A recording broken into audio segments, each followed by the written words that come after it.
pleasant good afternoon to you, coming from the Victoria Park, here where we're having the first of a doubleheader in this, the 2020-2021 National Club Championships Premier Division. The game is between Leeward Predators and System 3. We have about 11 minutes or so gone in this encounter, and the score remains at 0-0. System 3 and the Leeward Predators, two of the teams that would have performed pretty well in this competition over the years. And this is the last of the games before the Christmas break, so I guess both teams will be striving to go into the Christmas break with some points or win from this game. And we see it's with Leeward Predators playing it right there, cutting back and plays it across, but a foul is committed. Referee in this encounter is John Hines, and he was right on spot to indicate that a foul has been committed, and it's a free kick to Leeward Predators. Leeward Predators previously played in neon green with a black number. Today they are playing in blue and white, with blue with white trim, baby blue with white trim, and dark colored pants, and their numbers are all black. So it's very, very, very difficult to pick up their numbers and to identify the players who are running here. Let's see now, it looks like number 27 lining up behind this. We have a list, but we don't have the starting 11. So shot on goal, and the goalkeeper there for System 3 diving to his right and keeping that one out of the old onion bag, as they would put it, and it's into touch for a corner. Goalkeeper for System 3 being Garwin Davis, national under 17 goalkeeper.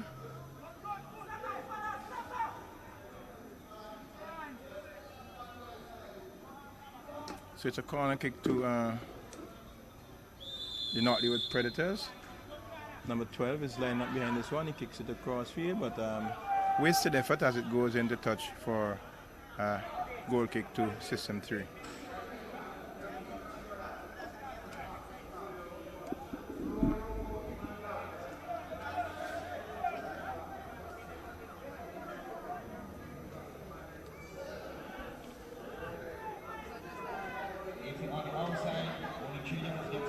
Ball is played wide over there on the flank. System 3 is with that one. Dribbles his man, gets around his man, and he's brought down. He's brought down. And referee John Hines is not going to have any of it. It's a free kick to, looks like Giovanni Clark over in the distance there, who was fouled. And it's a free kick to System 3 just to the right of the penalty area for Leeward Predators. Referee John Hines booking that player there. Looks like the number 2 player. You can punch $2 tonight and be a lucky winner of something for your whole Christmas. A 2-man wall being formed there. See the rest of the players inside the penalty area. Let's see what System 3 will make of this one. Remember in an earlier game they had a brilliant free kick taken, a shot taken there, and plays it across, but Leeward equal to the task. A very poor free kick there in the end taken, as Leeward comes over with it. Making a break down the right flank is Leeward. Plays inside. Missed there by the defender for System 3, but eventually partially cleared. Leeward still on the attack. System 3 having none of it as they come away with this one now.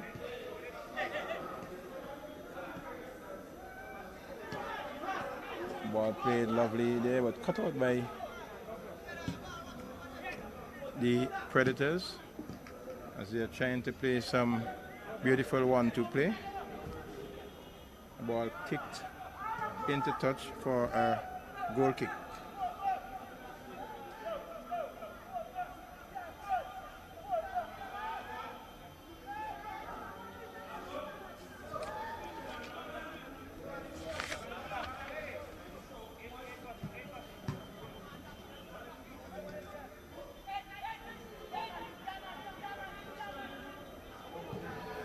Shot and goal.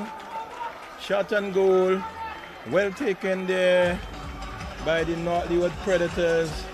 It looks like the number 12 player, the number 22 player actually. Ball there, dribbled around his man, open shot on goal. Just walked around the defender there and had an open shot on goal. Goalkeeper Davis had no chance whatsoever. They buried it into the back of the net. That's the number 22 player for the North Leeward Predators team. That's Augustus Francis. Augustus Francis scoring here in the 17th minute of play. A good goal there taken. And it's North Leeward Predators 1, System 3 0.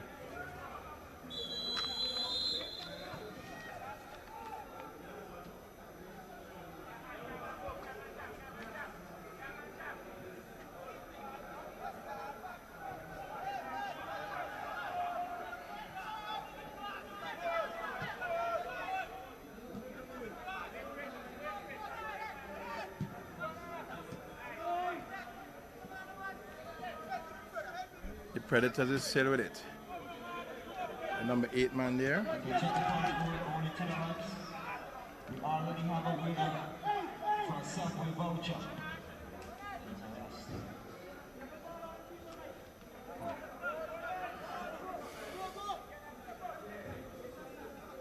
Long throw taken. That ball played there, trying to find his man across there. He's coming on to it strong and takes a shot one time, but that one was a little bit off target, going.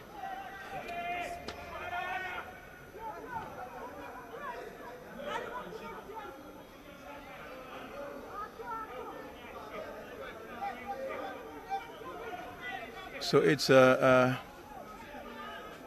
with System 3, trying to knock it out of the back there, playing it back to the goalkeeper, Davis. And he plays it wide out in the distance.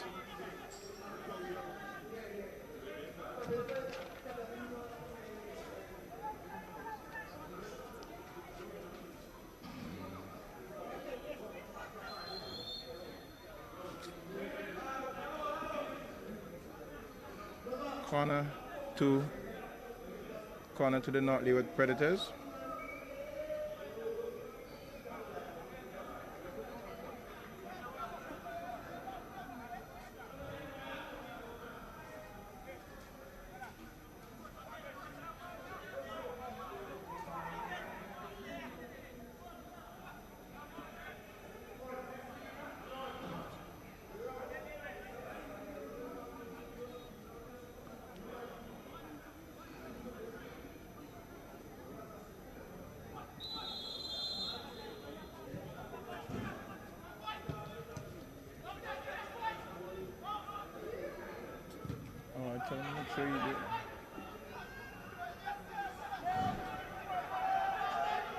System 3 is still in possession after a raid on goal there by the North Leeward Predators that came off unsuccessfully.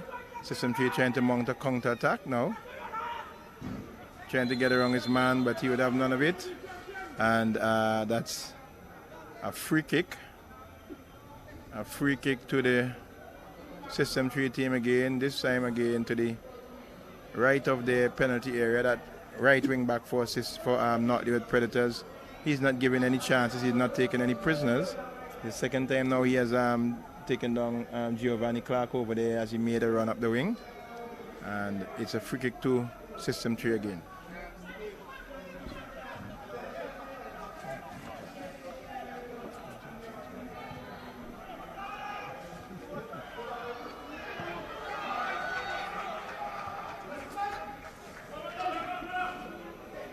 So it's System 3 with it in the midfield now, trying to get around his man. It looks like Aaron Jackson. Aaron Jackson plays it wide, finds Alonzo Butte. Oh, the free kick is taken there, and a good save coming in from the goalkeeper, Cyclone Mackey. And the ball is now at System 3 as a chair shot and goal again, but that one ever going wide, ever going high, over the top, into touch for it looks like it took a deflection because System 3 actually have a corner. So that one took a deflection. It did seem strange that it bubbled so high from the shot, but it took a deflection from a defender, and it's into touch for a corner kick to System 3.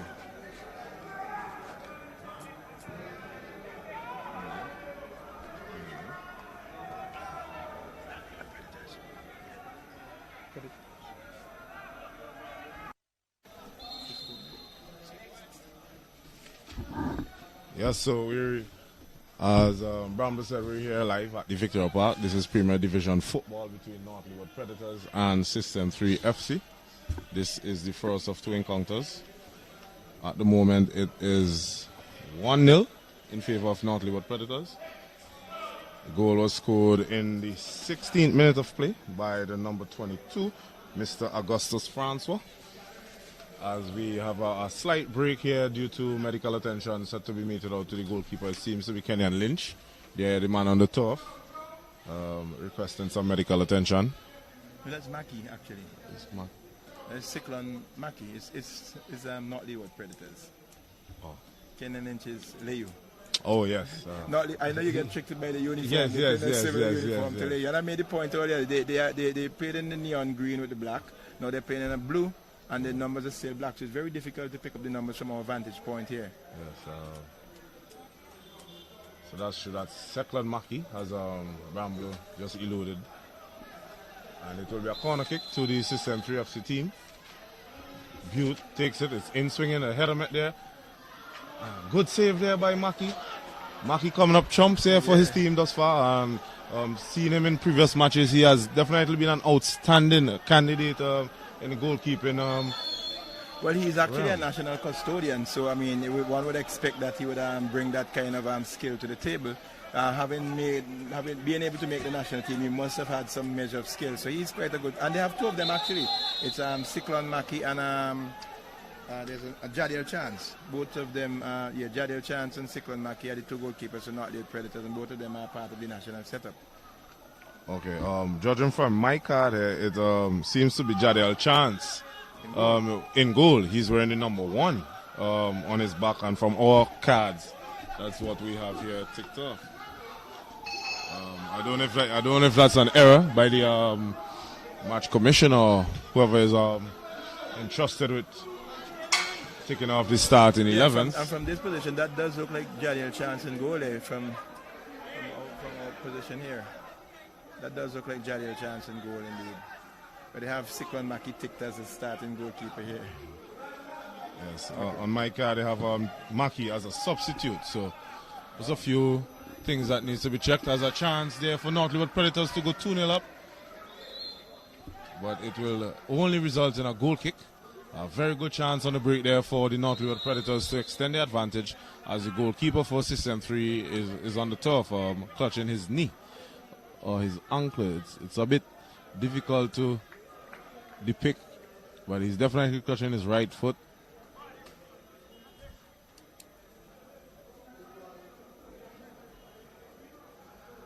Looks like his right ankle or shin somewhere in that vicinity.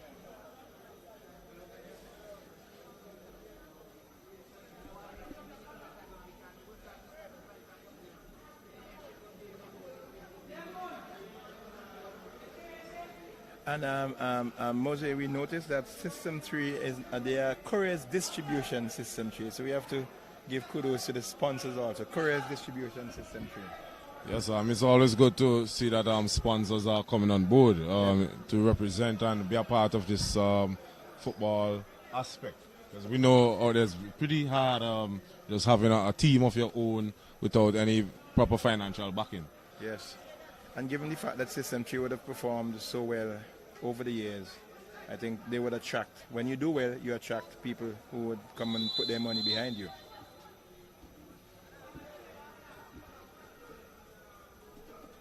Yes, so action resumes. As we said, North Leeward Predators, they have a 1-goal advantage. They are coming up against the Couriers Distribution Limited System 3 outfit. Here's Dupwell. Dupwell picks up possession, plays it out wide. A strong challenge here by France for the goal scorer. On Butte there, as North Leeward Predators with a chance to attack. And a poor pass indeed. He had all the time in the wall and the space to just thread the ball through the middle there because there was no defenders that were close to the attacker. But he opted to go with an ambitious outside his foot coach, pass. that one got his coach up off the bench because he really realized that that he could have done better with that.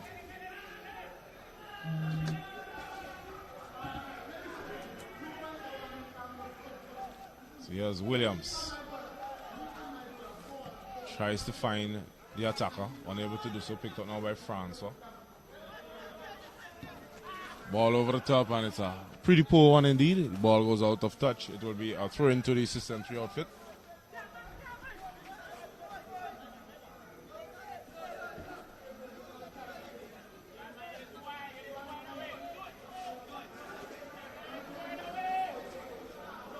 So here's Doppel. Doppel gives it up now to Butte. Butte swings it in.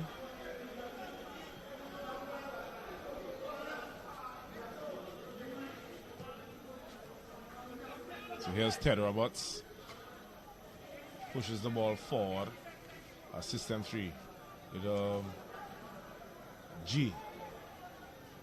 And the ball is knocked out of touch. It will be a throw into the System 3 outfit on the far side. They take the throw in pretty quickly as they're trying to get themselves back in contention of this match, trying to draw level.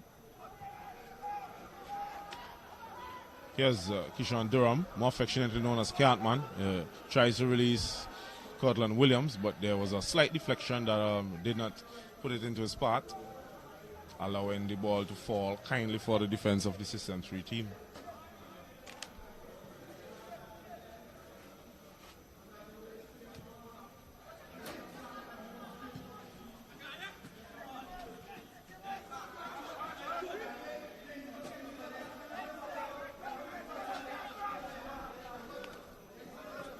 There's Doppel. Doppel gives it back to Skipper. Skipper Butte plays it back inside to Doppel. Doppel is all the way back there. The ball is played out wide to G. Ball is played a bit short. He ends up committing an infringement. And both of them have been going at it for the afternoon. Moses, the wing back there, that player that he fouled there, the second, well, he would have fouled Clark on 2 occasions previously, heading to goal and giving up 2 free kicks.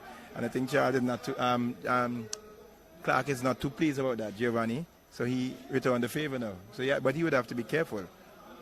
Yes, sometimes I always like to see a bit of a duel between 2 players there on similar wings. Sometimes it brings out the best of both players. Of course it does. As you see, System 3 comes forward once more. Here's Clark. Clark operating as an inverted winger as he comes inside on his preferred right foot. Tries to find Lavie, unable to do so. Butte commits an infringement. It will be a free kick to the North Leeward Predators team. Free kick is taken a bit too quickly. It will be a retake there for the North Leeward team.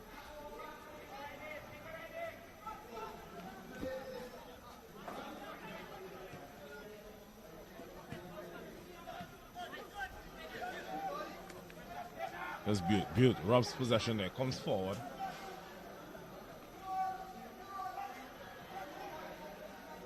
And the defense for North Leeward mops that one up quite easily into the grateful arms of the goalkeeper Chance, who punts it long downfield. Tries to find Durham, unable to do so.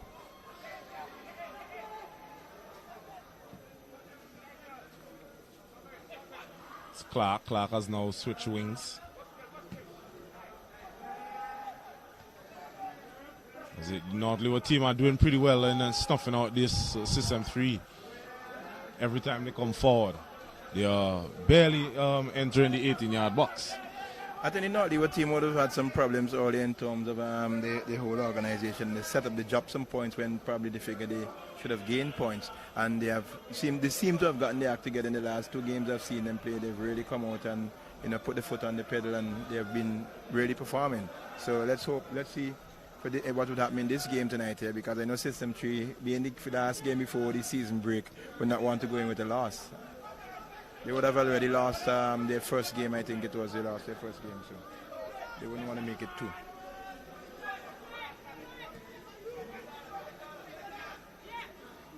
System 3 wins it back. That's Butte once more. He's had about 3 interceptions in the last 4 or 5 minutes.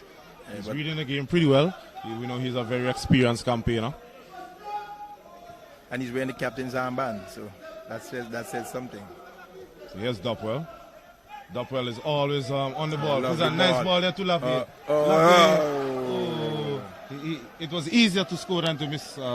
He could have cut. He could have cut inside. The defender was already running to block the shot, so he could have cut inside, get around the defender, and finished. Yes, that's what I thought he would have done. As I was saying, Duckwell, he's never shying away from going on the ball, and he plays a delightful pass there to Lavie. And Lavie, he had the better opportunity to cut in on his left side, which would have given more of a clear angle right. to shoot at. Probably left foot is just a walk-in. So neat footwork there by the North Leeward defender. But North Leeward are winning back possession as quickly as they lose it. And here's Butte again with yet another interception. Clark decides to go all the way back to his goalkeeper.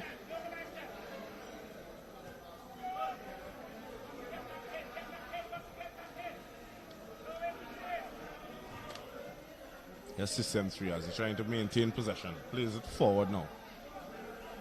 And the defender is fouled in the end by the number 25. That is Simmons.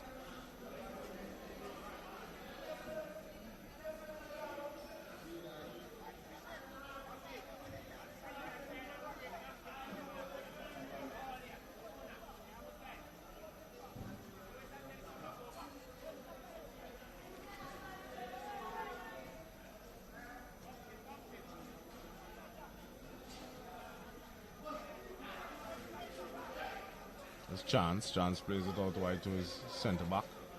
As system 3, pressure, pretty high upfield. Trying to create some sort of a mistake there by the defense. As North Leeward are yet to get the ball out of their own half.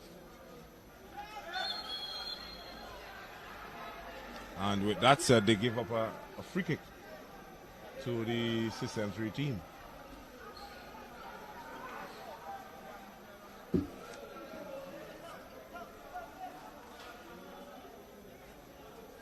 Strong tackle there by Mr. Delplesh. In case you just joined us, it's 1-0 in favor of North Leeward Predators. The goal scored by Augustus Francois in the 16th minute of play. They are taking on the System 3 outfit. System 3, they are the ones decked in the camo green. As we see, the free kick is swung in. And the volley is knocked back across, but no trouble in the goalkeeper there. And it now goes out of touch for a throw.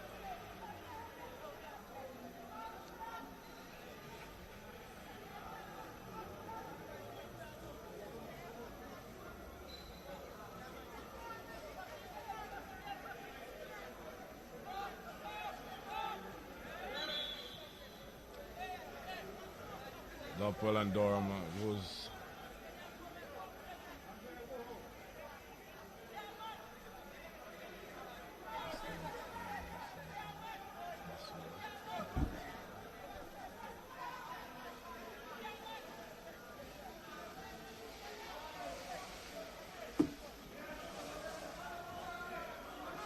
So it's a free kick to the System 3 outfit.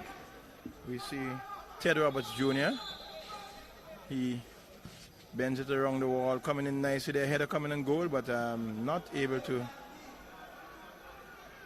And the referee, John Hines, the defender there, getting a touch onto that one and clearing the danger into touch, and it's a corner kick to the System 3 outfit, way over in the distance there. Looks like Alonzo Butte going all the way across to take this.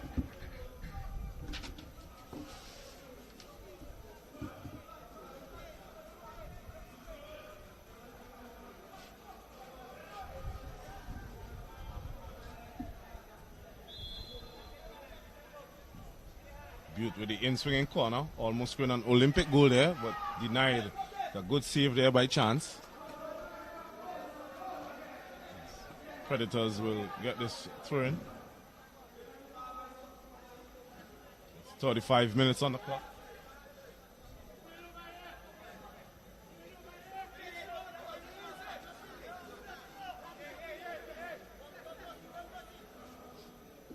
Long chop field.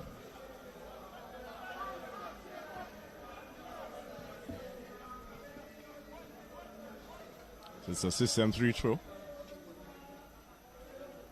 This is live football here at the Victoria Park. This is Premier Division football between Korea's Distribution Limited System 3 and North Leeward Predators.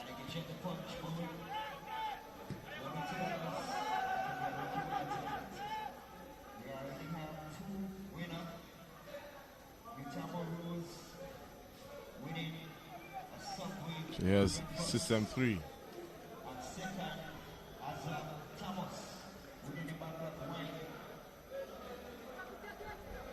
Ball is won back there by System 3 as they look to come forward, trying to reduce this deficit. Dopwell almost gifting it to Mr. Durham there. That's a strong tackle there by Francois on Butte. It's a free kick for System 3. Butte is asking the referee if that does not warrant a yellow card for consistent fouling.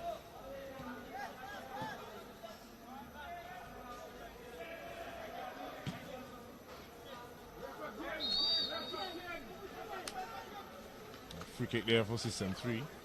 Giovanni Clark being upended there by Mr. Gavin Brown. And he seems to be a target anywhere he goes. He was over on the left side and he was constantly fouled. He's over on the right side now and nothing has changed. Possibly a case of you run from the jump, but up in the shadow. You know? They know the player that Clark is. Yeah. And if given the opportunity, he could really make you pay. So why not stick close to him and foul him as often as you can once it's not in the box in a dangerous position.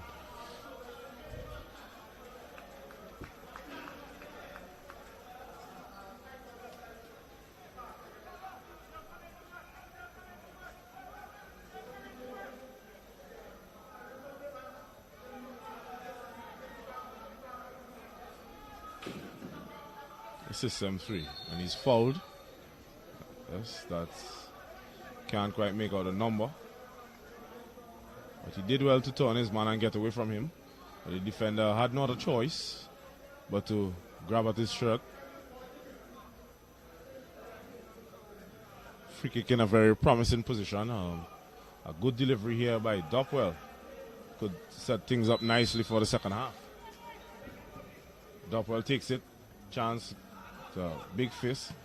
Lavier tries to volley, only results in playing high into the night sky.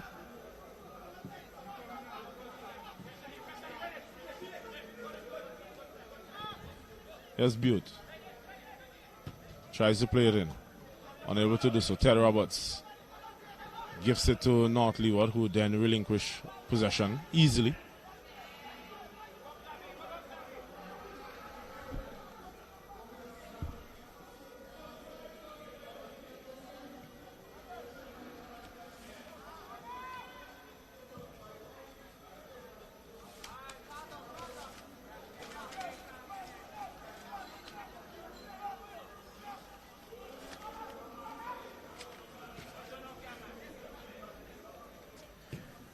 And we see the North Leeward Predators mostly doing to System 3 what System 3 did to Avenues in the last game. They're not giving them a chance on the ball. They're pressing them very hard and they're forcing them to make some errors. They're asking questions and they're forcing them to make some errors.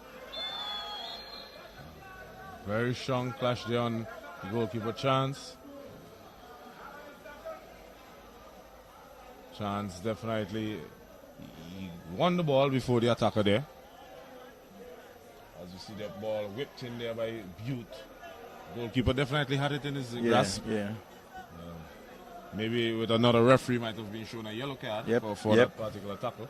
And that is something we see at the international level that we don't see here. When goalkeepers go in certain instances, the attackers pull out and allow them, except it's a case where it's a 50-50 ball. But the goalkeeper clearly had possession of that one.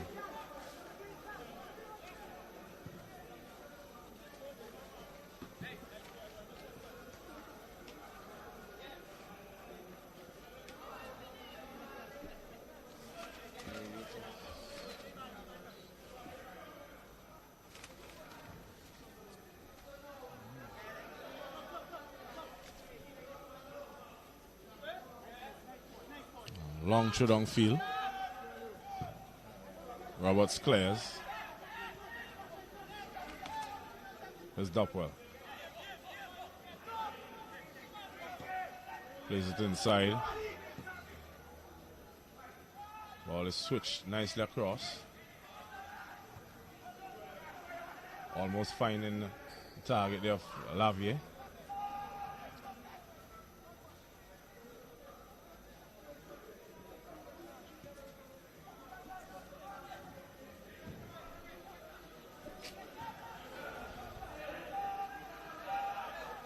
Here's Durham. Durham tries to turn on the afterburners. But he was all alone there creating pressure. As a lot of the time the North Leeward team, they seem to be playing with just one man up front.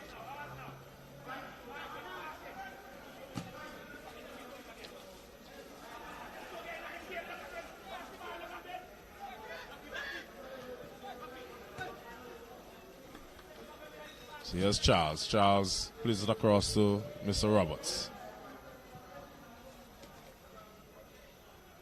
We're into the 43rd minute of play.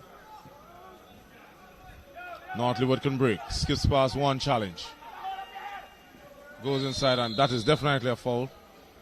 That is the number 17 for System 3, Joel Jack. Definitely stopped a promising attack there. He would have been in on goal had he got past Mr. Jack. As you see him turning the defenders inside out. Surprisingly, that was not a yellow card. And that he should have been carded for that, because he did break up a promising attack there. And he made absolutely no attempt to win the ball. Not at all, not at all.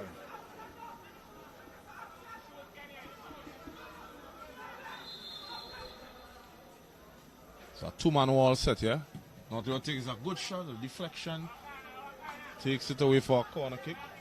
Definitely had a lot of zest behind it.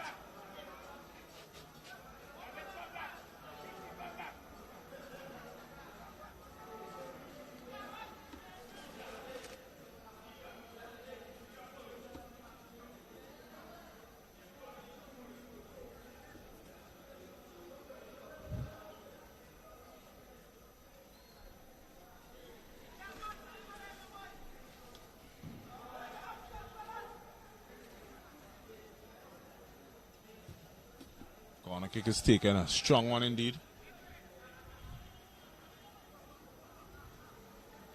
System 3 and shows it does not go out for another corner as Clark comes all the way back to clear the danger. Tries to spring attack.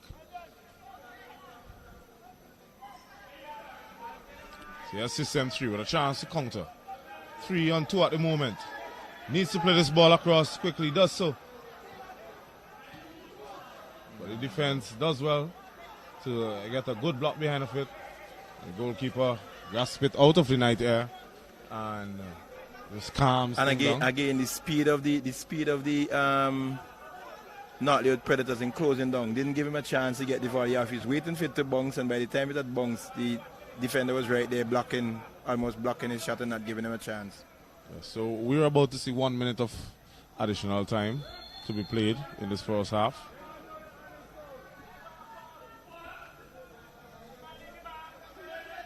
So waiting the fourth official, Moek Games, who now raises his card there. As we see 1 minute of extra time displayed. As Clark is still on the turf. Slowly gets up to his feet with System 3 free kick in a very promising position. Needs a good delivery. Takes it short. This Clark. Clark takes a shot, a very poor one indeed. It was high, it was wide, and it was going outside.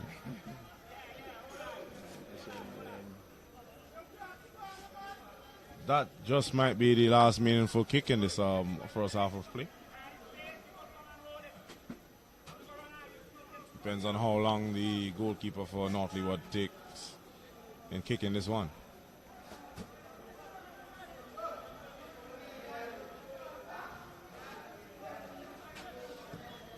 As he kicks it, the referee blows his whistle to sound the end of the first half.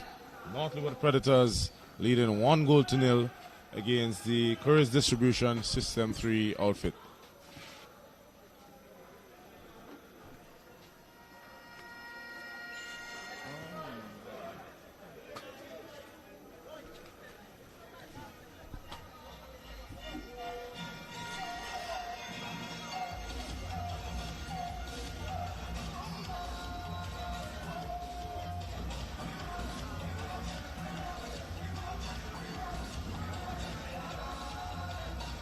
Yes, so as I said, this game is between the Couriers Distribution System 3 outfit.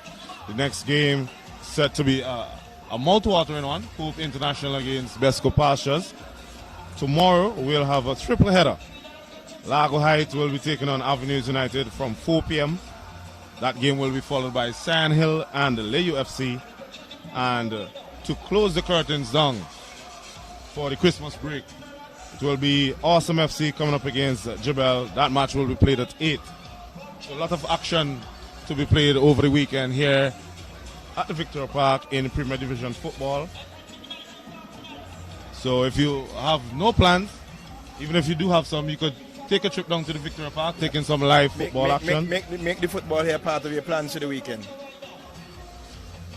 And we're just getting some information that there's lots of giveaways to be won at the Victoria Park. So if you're away from the action, there's no way that you could stand a chance to win. So you need to get down here to the Victoria Park.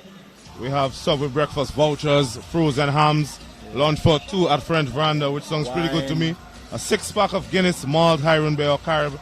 There's also punch board, balls, supporter jerseys, bottles of wine. I just heard one of my friends want a bottle of wine here. That's 6. There's also more 6-pack of Guinness, malt, beer and Caribs to be won. There's free entry to the football matches on Saturday for 2. Yes, so that's a giveaway for 2. Come tomorrow. There's also cake sponsored by Page and tickets to Jingle Balls, which will be held on Sunday here at the Victoria Park.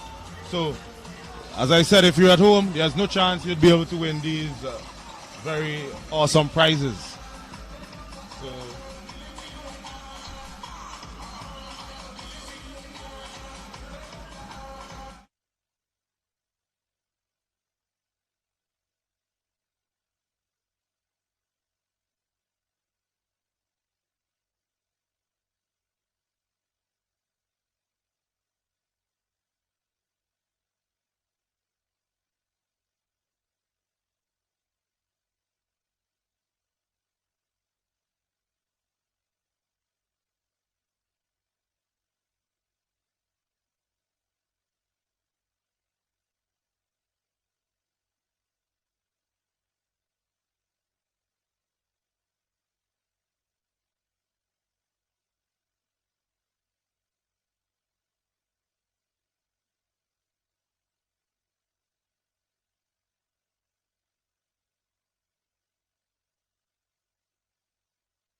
All right, so we're back here at the Victoria Park for the start of the second half of this encounter between the Couriers Distribution Limited System 3 and North Leeward Predators. North Leeward Predators, as we remember, they went off at the halftime lead in 1-0-0. A goal scored in the 22nd, in the 16th minute of play by number 22.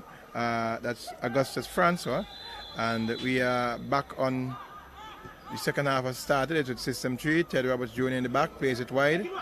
Finds his, trying to find Joel Jack, but knocked into touch there by the number 7. We have 2 substitutions.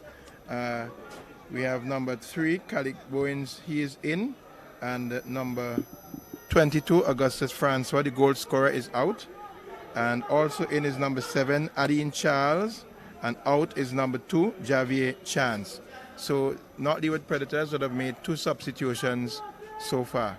System 3 yet to do so. That is with North Leeward Predators. System 3 are now kicking towards the gas station end, and the North Leeward Predators, they're kicking towards the pavilion end.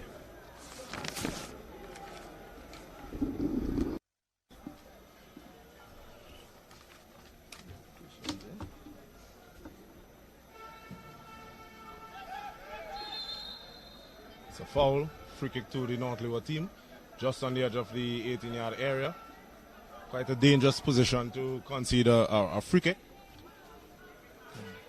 And if the North Leeward, if the Predators possess a kicker in the as in the System 3's where is he now? System 3's Johnny, that scored in the last yes, game. yes. If they have a kicker of that caliber, Kishon Johnny, then System 3 could be punished here. Let's see what they would do. We see 2 players around the ball. Williams and Durham. Williams seems to have pulled senior rank. Yeah. Durham would have come over from Volcanoes if I got my information correct. Yeah. So he's definitely a newbie. So here's Williams. Takes it high. And no trouble whatsoever for the goalkeeper. The goalkeeper had no problems at all there. With a free kick so close to the opposition's goal, you have to make them count. You have to at least make the goalkeeper walk. Yep. And time again, we see our kickers here but posing no threat whatsoever. But it all comes back to the practice, Mose, the individual practice. I give you a case in point. I went to Germany some years ago to do a coaching course, a 6-month stint. And we happened to work along with some clubs here. And one afternoon after the practice, when everything was done, the player took a basket of balls, 50 balls in the like a shopping trolley, and he just went out. He brought out a 3-man wall, those artificial dummy wall, and he was there practicing just to bend the ball around that wall to hit a T-shirt that he had hung in the V of the net. And I'm saying, how many of our players would have that kind of dedication, you know? Well, also too, we have to realize our sporting facilities also. Most of the times. Well, that is true too. That is true too. If we could find those that are lit, then that's a fact. And being able to access them is another problem. That's why I've been asking for the longest while. We heard some stories of the FIFA promising to light a couple of fields, and that created a big stir and a hurrah. And I've been asking for the longest while, what is the status of that? And nobody seemed to be able to say. Probably they don't know. As you see, another free kick there for the North Leeward team coming to nothing. Easily dealt with by the System 3 team. That's the Couriers Distribution Limited System 3 outfit, who are looking to claw their way back into this match. As you see, Dopwell. It's a free kick. He was clipped there in the center of the park by Williams as he tried to mount an attack forward.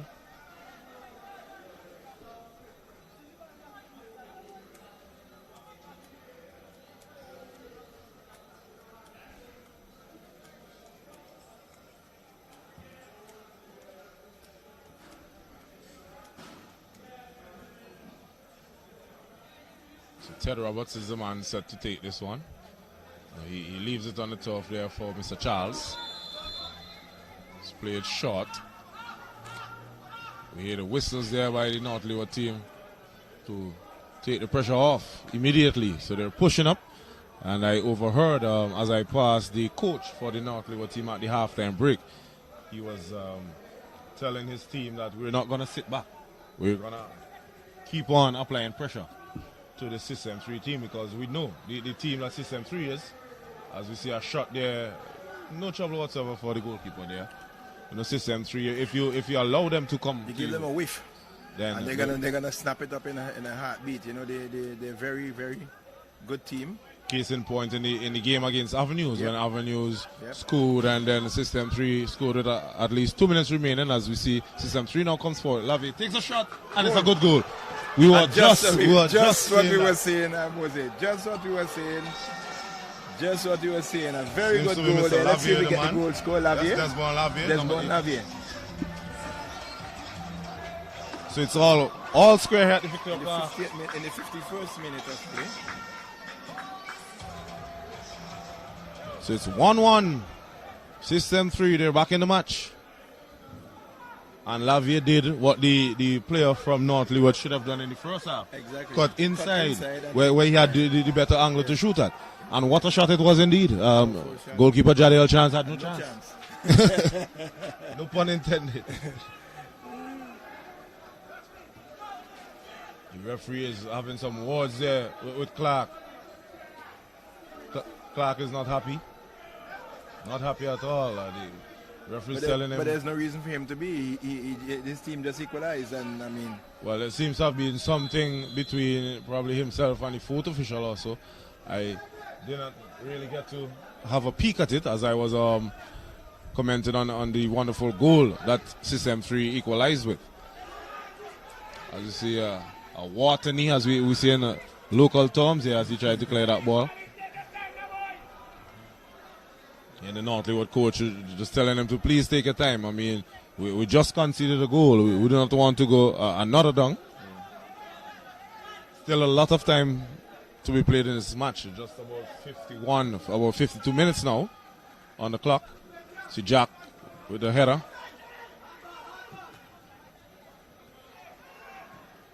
Here's Williams for North Leeward. Skips past one challenge. Plays it on the top. Tries to find Durham. Durham almost losing his foot in there. And I tell you something, Mose, I observe the players on a lot of these teams, and one of the players who have really impressed me is Ted Roberts Jr. I would not be surprised if he makes it to national selection in the not too distant future. There's a lot of youngsters here who are knocking on the senior team. And it just hopefully the coaching staff of our Vinci Heat team are taking a keen eye on these youngsters. Well, I think they are, because I think one of the mandate is to look for players for the 2026, to build a team for the 2026 World Cup, and I think they have quite a number of young players actually involved in the training squad, and that is a good sign for the future, you know. We see the goalkeeper, is it? Yes, the goalkeeper is down. Yes, Chance. That's the goalkeeper for System 3. Oh no, that's that's Gavin Davis. Gavin Davis. Yeah.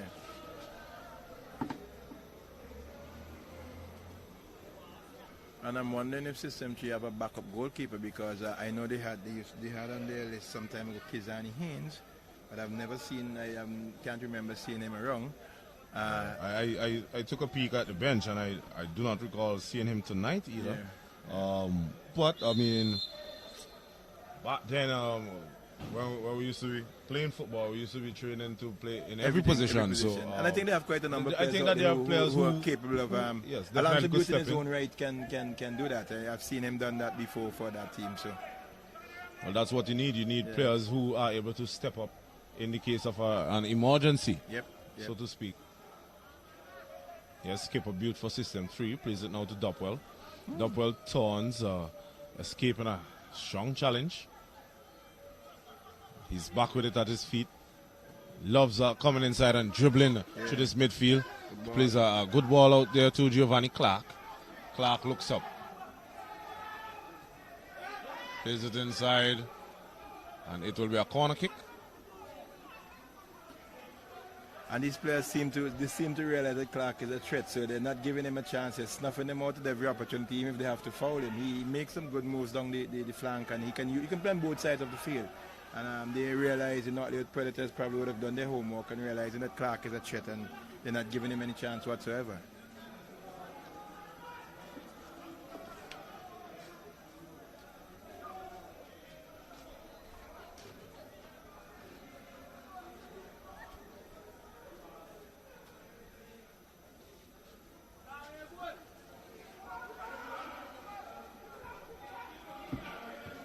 In swinging corner kick.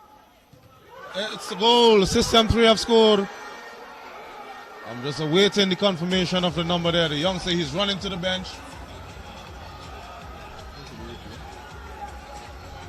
Goes out. Glorious free kick. Met it pretty well. It's the number 25, Simmons. Zaran Simmons. Probably some relative to Azino. No, Azino Solomon. Zaran Simmons. Yes, Zaran Simmons. Yeah. He came to the System 3 Youth Program also, and he's a very confident player. I always believe in himself. I know him very well, and I would meet him and tell him, I say, well, I can't even see you getting a game for your team. And he tell me, anytime I get my chance, I can score, you know. And look, it came to fruition that goal tonight. Scored in the 56th minute of play. As you see Dopwell, who is now changing his cleats. As North Leeward, they have failed to do anything meaningful in the second half. In these opening few minutes, System 3 have came out with a definite game plan. They have stuck to it and they have started pretty well, and they have 2 goals to the good at the moment. So they're coming from 1 goal down to lead 2 goals to 1. And we're making the point that they don't give them a chance, and I think North Leeward would have taken their foot off the gas a little bit here in this second half, and they've paid for it with conceding 2 goals. Yes, and also the after that first goal was scored by System 3, they seemed a bit rattled in their defending. They were at 6s and 7s at the back, and they conceded a set play, and easy like that System 3 go back in the game.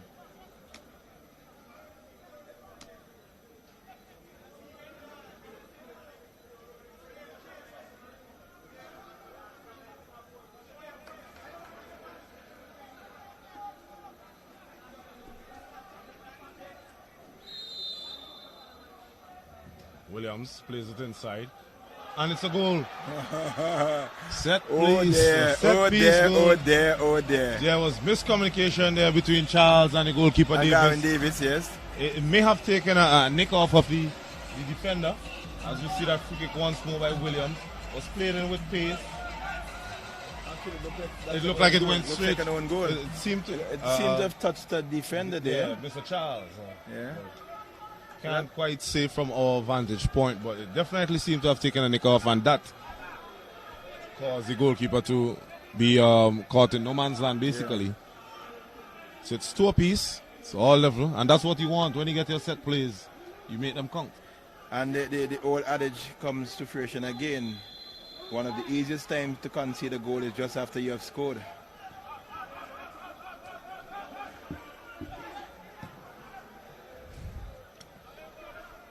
I just have a feeling that there's more goals to come in this encounter. Definitely looks so, indeed.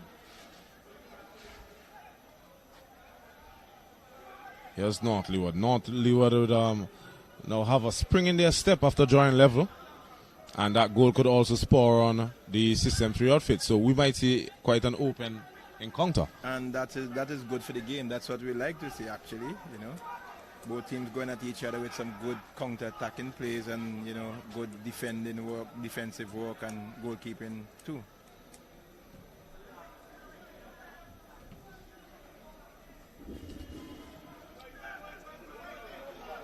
There's Roberts.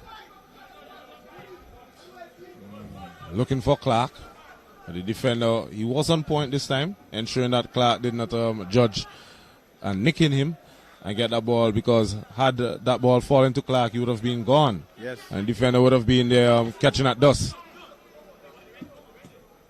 So here's Gerald Jack winning possession for the System 3 team. Dopwell with his change of footwear.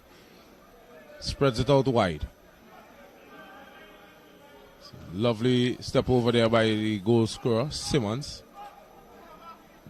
But North Leeward spring forward. Here's Kishon Durham. Durham has quite a powerful shot in him also. Plays it now to Williams. Williams plays it first time. There was Jack. Winning possession for the System 3 team. It's a short pass. One back now by the North Leeward Predators.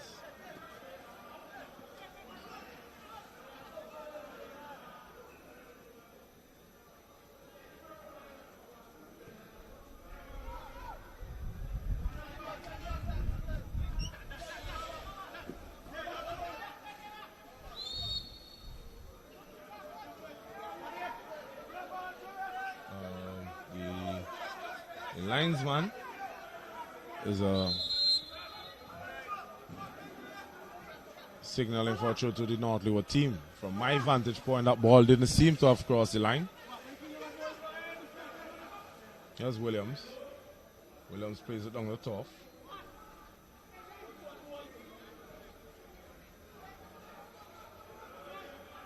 Roberts now for Couriers Distribution Limited, System 3. Possession is won back momentarily for the North Leeward team.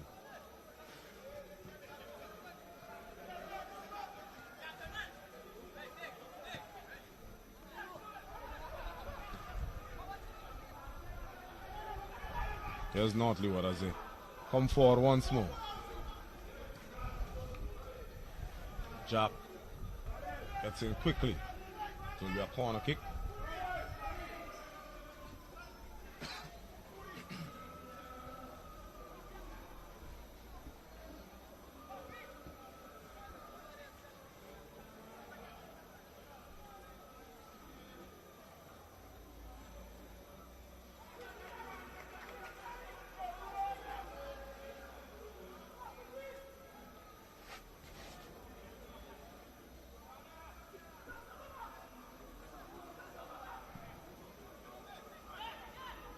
Corner kick is taken.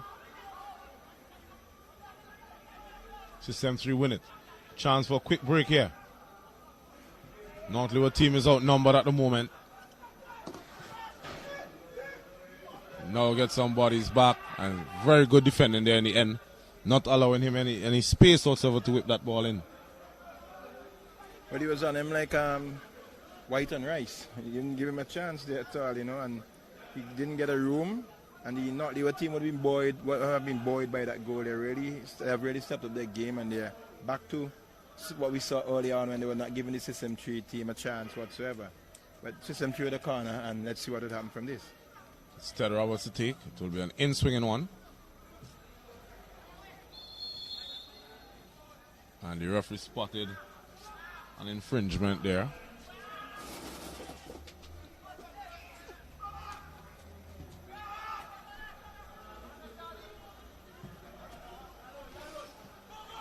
Here's Jack for System 3. Plays it back to Charles. Williams skips away from one.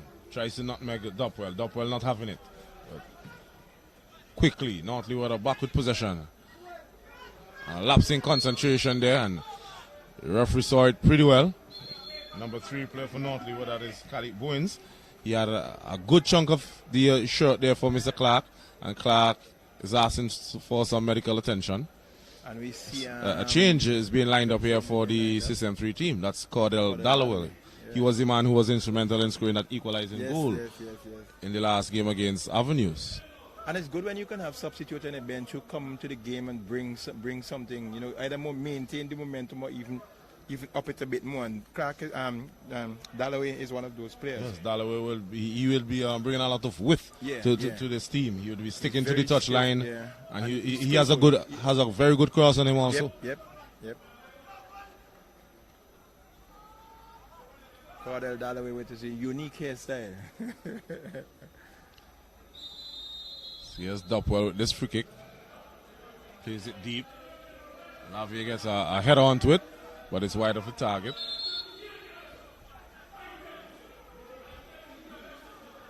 So it looks like Giovanni Clark would be coming out. And I suspected that would have been one of the changes. He is being battered and so on, and I think they would put in a new player with some fresh legs and also prevent him from picking up a card early. Picking up a card in this encounter. Yes, Clark is suffering a bit there from the battle wounds. Yep.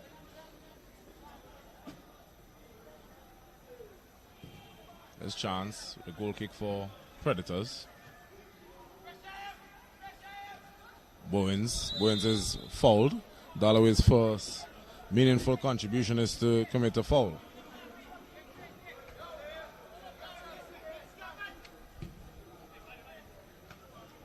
So it's 2 apiece here at the Victoria Park. A live Premier football between the North Leeward Predators and the Couriers Distribution Limited System 3 FC. It's 2 apiece. A goal by Augustus Francois for Predators. And we also had an own goal being scored by Miss Dondra Charles. And we had a goal apiece for Desmond Lavey and Zaran Simmons for the System 3 outfit.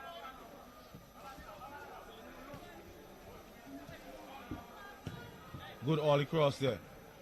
But Charles ensuring that Mr. Durham is not getting on to the end of that one. 65 minutes gone.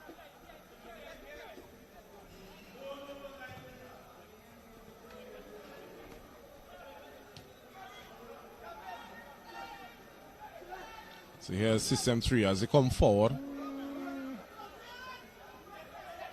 Dalloway cuts inside.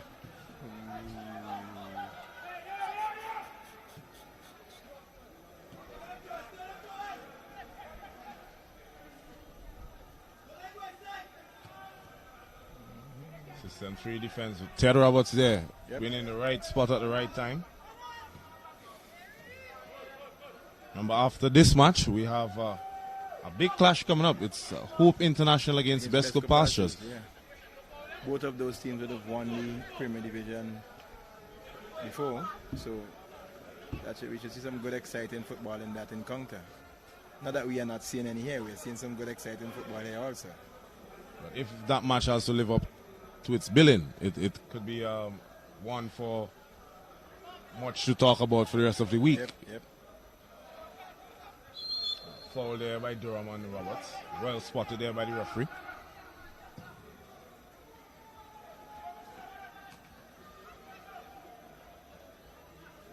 This is North Leeward as they come forward once more. Gets around Butte. Butte does well, sticks with Stars, and earns a goal kick for his side. Doing a captain's job there.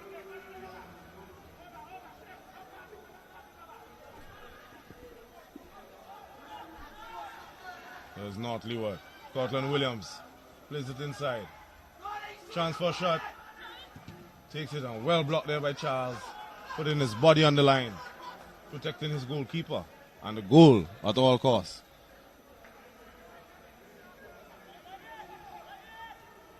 Free kick is taken quickly. Williams plays it in.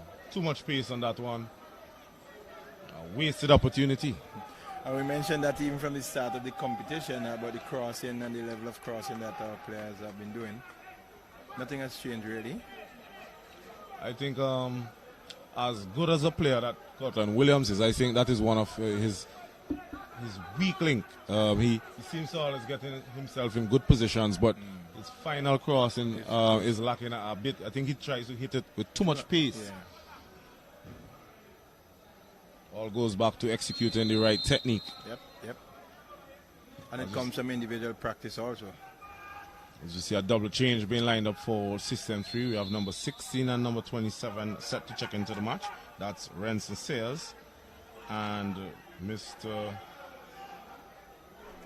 Marcus Denny.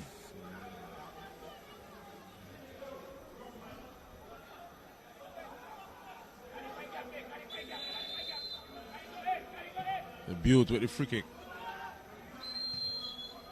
The whistle goes once more. Substitution will now take place.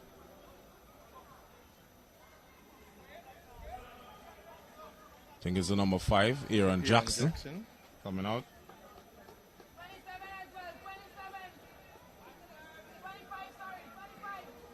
Zadan Simmons. So Simmons, who would have scored the second goal for the System 3 team. His night comes to an end. Don't think that he's too happy. He wanted another bite at the cherry. And that's the kind of player he is. He feels he's so confident in himself that he figures even when he's injured at times, he would want to continue playing. You'd have to caution him about doing irreparable harm to himself.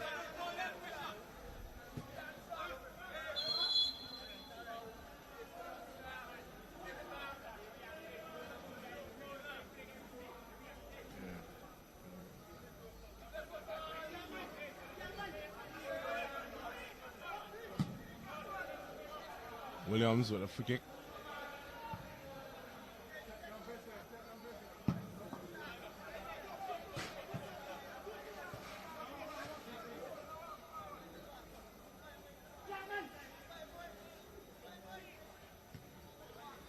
Durham with a heavy first touch. And I was making the point about Ted Roberts Jr. One of the assets he has is he is a left footer, genuine left footer with good skills and technique, and we have not seen that in many moons in our national teams. We have players who I remember when we had that very good 79 team, our left back was a right footer, so that is something that the coaches will be looking at, I'm sure, and will be making use of it.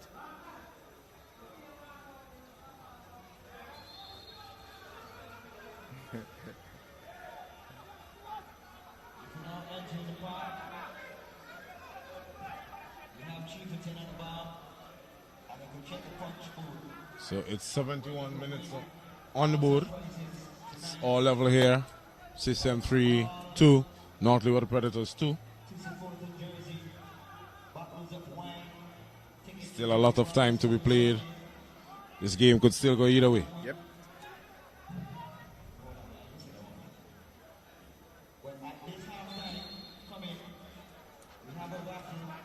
There's a free kick there for North Leeward.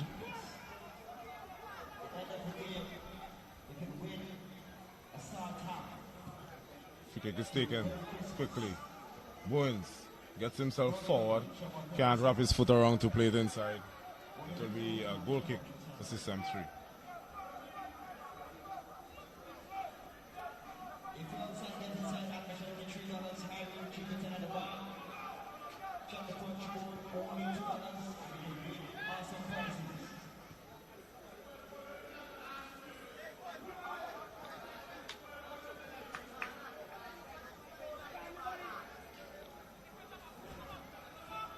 Ball is played inside.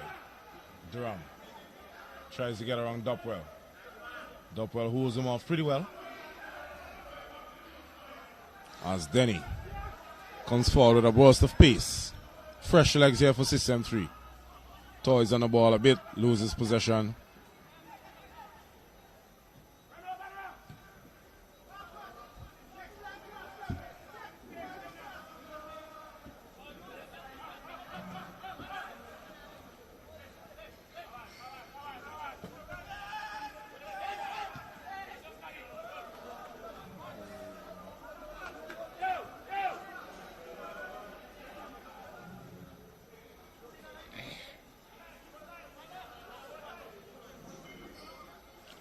So I'm just realizing this number 16 that came into the match here for System 3, Sayers, Renson Sayers. I've known him since he was a youth man, basically. He's still pretty young, and his love for football is quite immense. He's always in football. He would, always. His father would always have him at the park, and every Saturday would see him down at the grammar school grounds. Rain, shine. Many days you'd have to. I remember one time I was refereeing a game for the under 16 team, and it was raining, and it started. This lightning started flashing. So I said, no, this is not safe. I took them off, and he was really up in arms. He wanted to continue. Referee could continue the game. Why are you stopping the game? I said, no, it's not so much the rain, but the lightning. That's dangerous. And I think he got an understanding after that. That was the case. So it's good to see that his love for the sport did not diminish after growing up. Because sometimes it tends to tail off. Where as you get older, you get distracted by other things. So here's North Leeward as they try to come forward, and it's a foul there. Free kick in a very dangerous position here for the North Leeward team. Let's hope that they could make it count, similar to what they did to equalize. Yep. And it was I would talk about it because it is etched in my memory. That free kick from Johnny was from a similar position, you know, curl it around the wall and into the far upright of the net.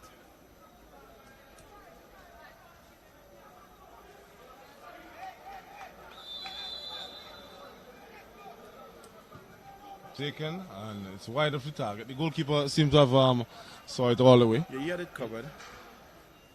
Didn't seem troubled at all whatsoever.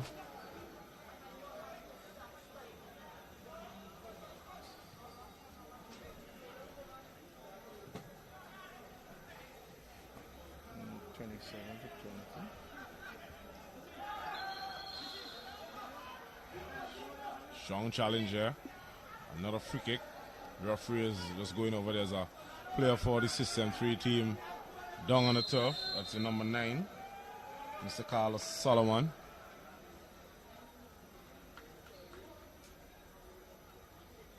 And we have a substitution for the North Leeward team.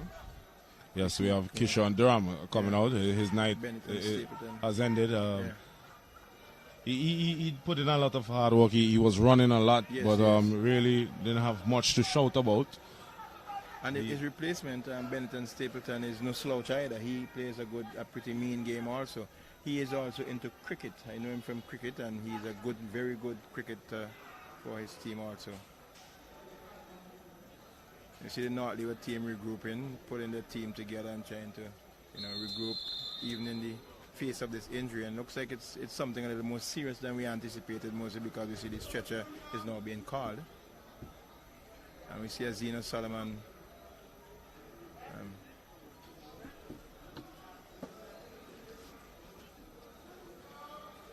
so the stretcher is called. The player is down over there in the distance, and he would be stretchered off.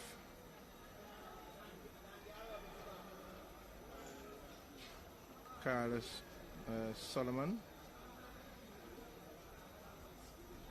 So number 9 player Carlos Solomon is down.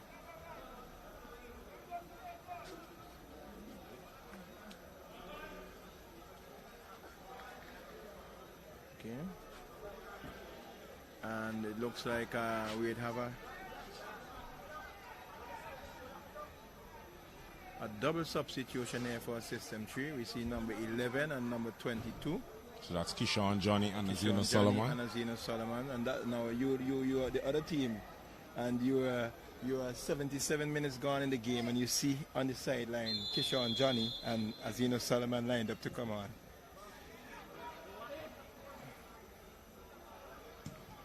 Well, if you're not Leeward Predators, you would try to score before they come on to the pitch. Yes.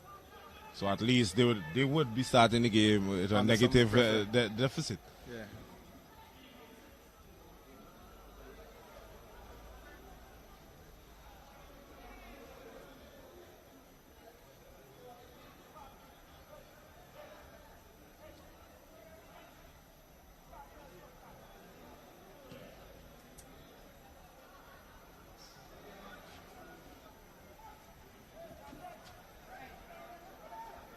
So Zeno will be replacing the number 9 Solomon, who was stretched off. Okay, and it's good to see Solomon walking on his own steam coming around there now. He's off the stretcher now, so he's actually walking, so that's a good sign. So we have the skipper, Butte, coming out, replaces by Johnny. Okay. I'm looking to see what they would do if they were going to push Johnny in the centre back spot, but at the moment he goes straight over into the right back slot, because they could also put Jack. Jack has played in the right back spot a lot for them, so just wait and see what tactical changes. Looks like he has gone into the centre there. Well, he was playing a bit in the centre too, so he's inside there.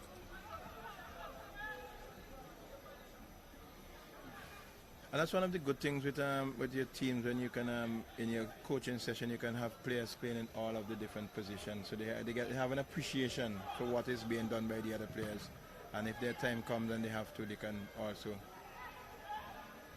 Is that Stapleton? Stapleton, he's trying to con the referee there. Probably has some future in creative arts, in the theaters, you know. He get an Oscar.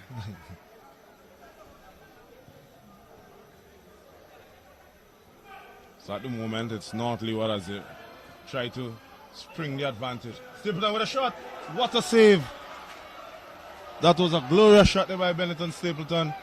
He took it well on the half volley and he released a hammer for a right-footed shot. As the ball was, it was played pretty quickly. 1-2 there between himself and Mr. Cortland Williams. And the shot was off of his right foot like a rocket. And goalkeeper Gavin Davis came up trumps there with a very good save indeed.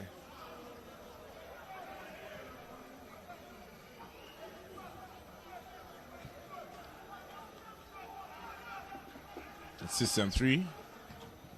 Try to come forward, but it's won back by North Leeward Predators.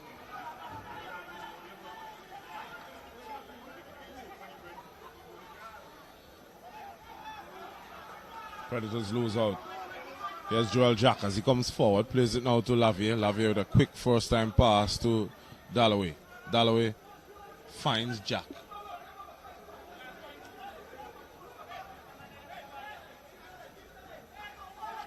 Jack does well to win back possession, finds Lavier. Lavier with a poor first touch, and what a mistake there by Burns. And chance, he did not even dive. And that ball just went whistling past the upright. Tanking his lucky stars. We see King, Zaville King, set to enter the match for Predators. Replaces the number 10. Cleon Westfield.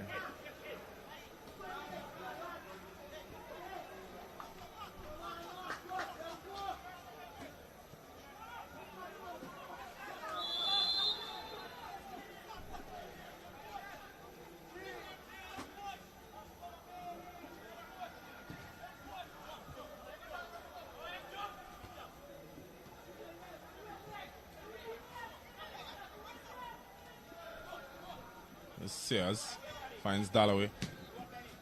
Dalloway plays it over the top. Solomon takes it down. A chance for a shot. Good whistle there by the referee. It's a free kick now for North Leeward team. 82 minutes on the board. 8 minutes of regular time. Set here. It's this game could swing anyway. A goal just takes a second to score as Jack wins that header.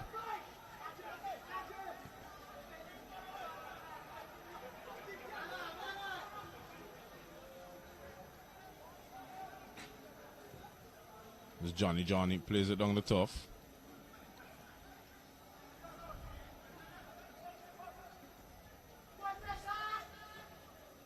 There's Predators. Predators come forward.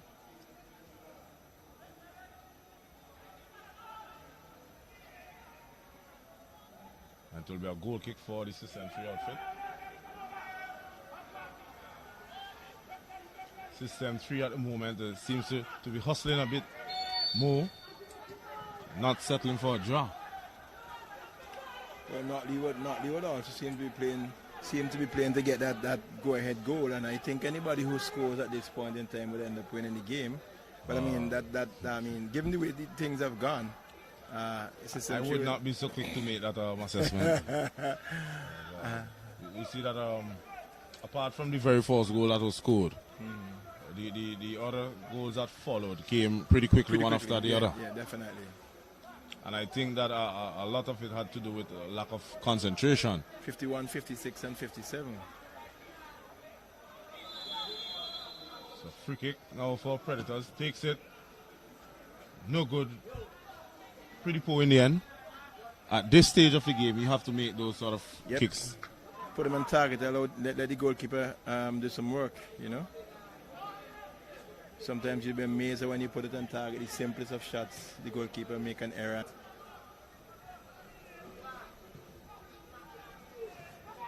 There's Predators as they come forward. Stapleton, a heavy first touch. But the ball is still almost bouncing kindly there for the Predators team. And a snapshot is taken. It goes way wide of the target.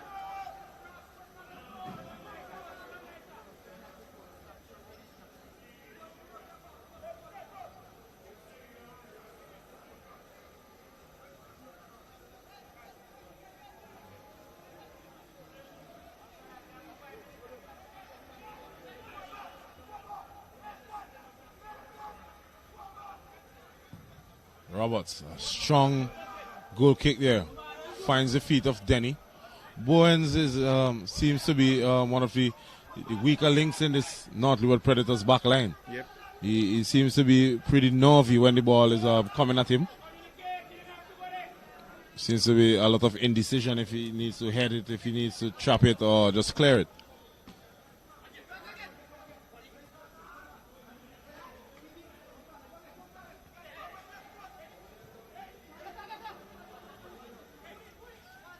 Dalloway does well to maintain possession there for the System 3 team.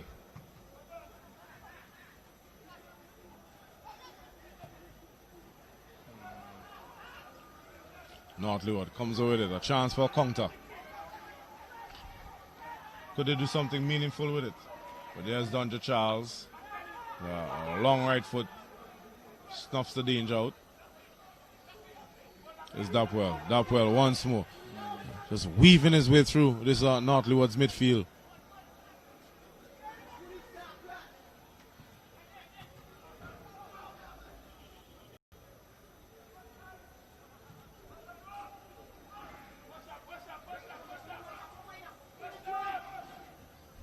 So just about 4 minutes of regular time left in this match. Stapleton picks up position. Chance now. Needs to do something meaningful with it. He loses his footing. Strong challenge here by Jack on Stapleton. Here's Cortland Williams. Williams cannot deceive the ever impressive Ted Roberts. Yeah. As Bowens, as he comes forward, a chance now. Stapleton needs to make an early cross. Does so, but it's too hard. Quality of the crossing as we've been harping for the whole season, for the whole of the pre-Christmas Christmas break season. A lot of the teams getting in very good positions down the flanks, but not able to deliver that final touch on the cross.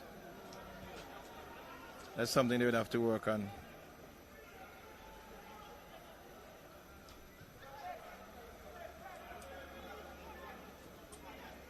So here's Lavier. Comes forward. Tries a true pass. He's robbed of possession.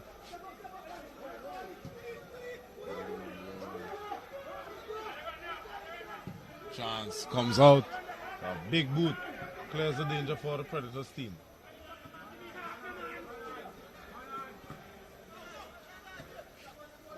There's RJ. Gets away from a challenge. Tries to play an across there to Solomon. Just overhitting it.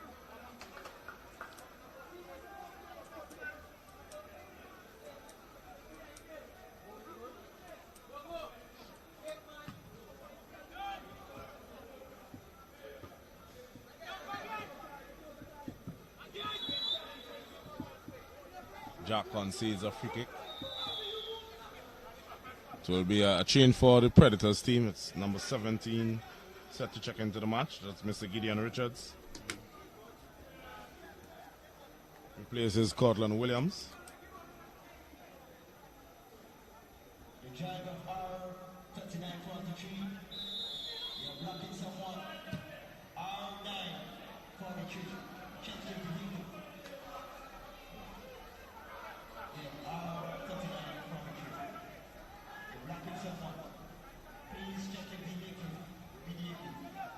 That's Dopwell for System 3.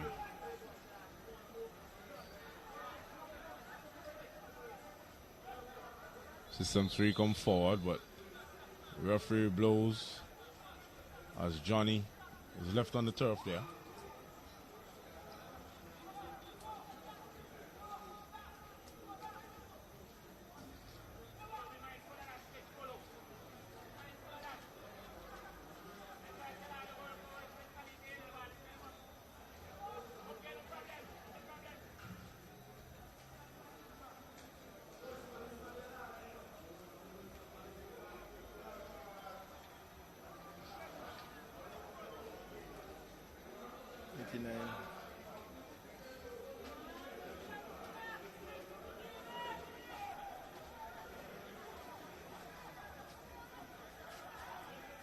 You see the referee having some words with the North Leeward player.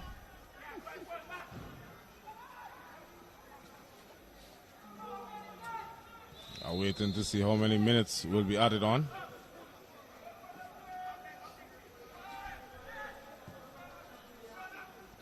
Seems to be 2 minutes. Signal there by the referee.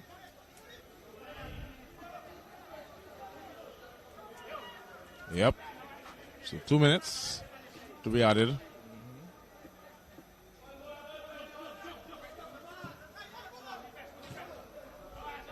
Two minutes for teams to keep their composure and not do anything rash. And immediately you say that, you see the North Leeward Predators doing something rash, giving away a free kick right in the middle of the playing area, the half of the field.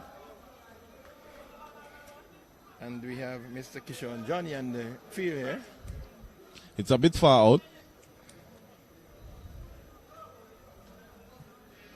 North Leeward Predators will have to hope that this free kick will not come back to haunt them.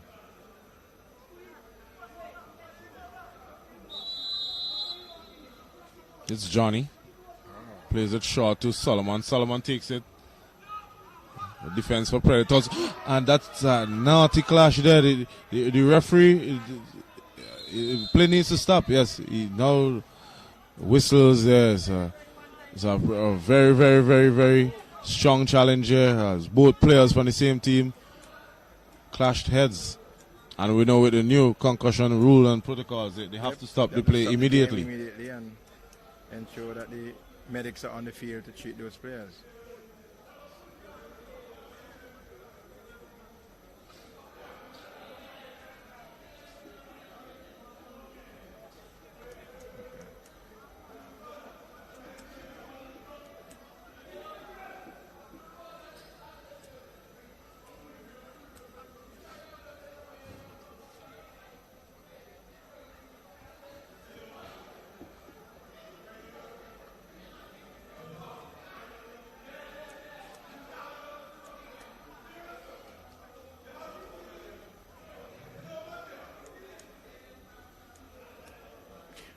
One of the players is being stretched off, but the other one seems to be okay. He is on his feet. The medics are there with them, so they'll be checked.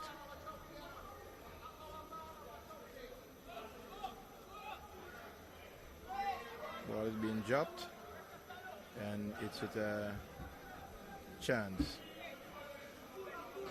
The referee has the whistle to his mouth, and that signals the end of the match.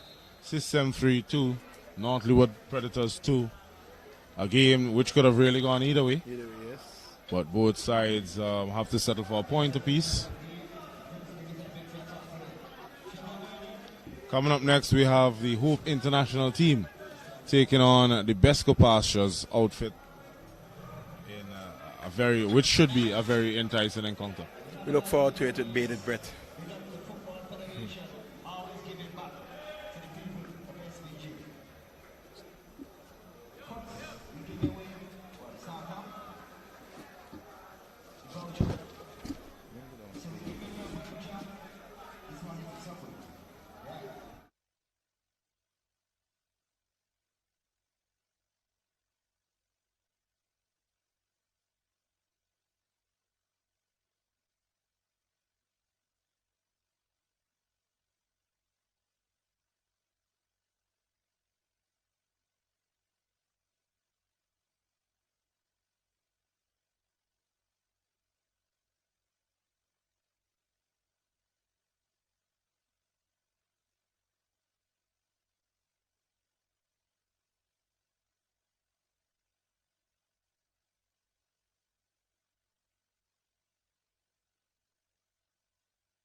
Yeah, so we're standing here with Desmond Lavier. Lavier, just walk us through the game for us.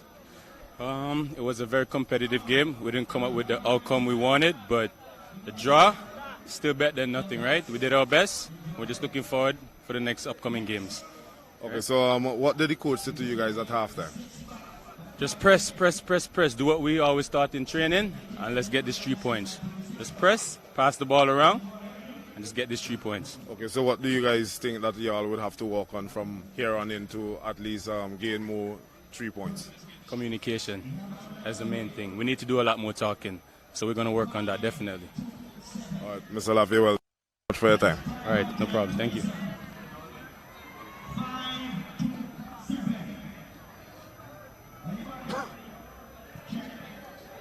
So we're standing here with Jadiel Chance, the skipper of the North Leeward Predators team. How are you feeling after this result?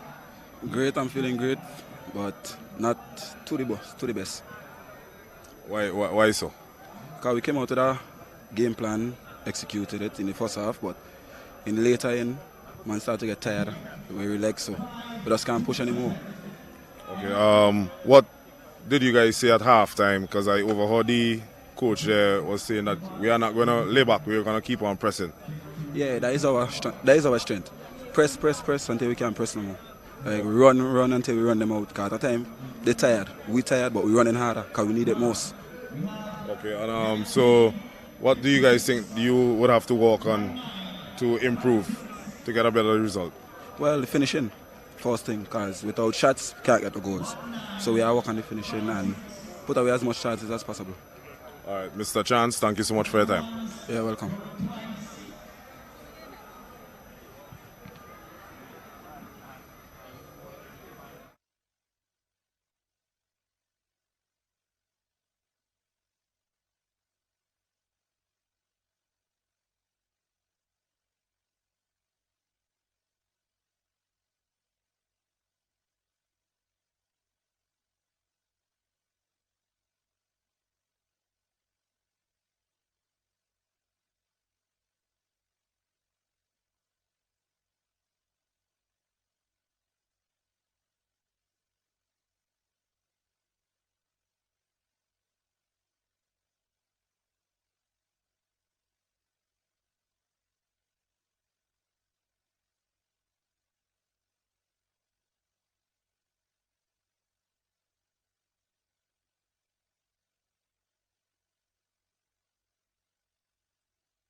So welcome you back here to the Victoria Park for the start of the second game in this doubleheader. BESCO Pastures coming up against Guardian General Hope International. A mouth-watering prospect awaits us here in this one. In the first game we had System 3, Couriers Distribution Limited System 3 coming up against North Leeward Predators. That game ended 2 goals apiece. And we see the teams now taking the field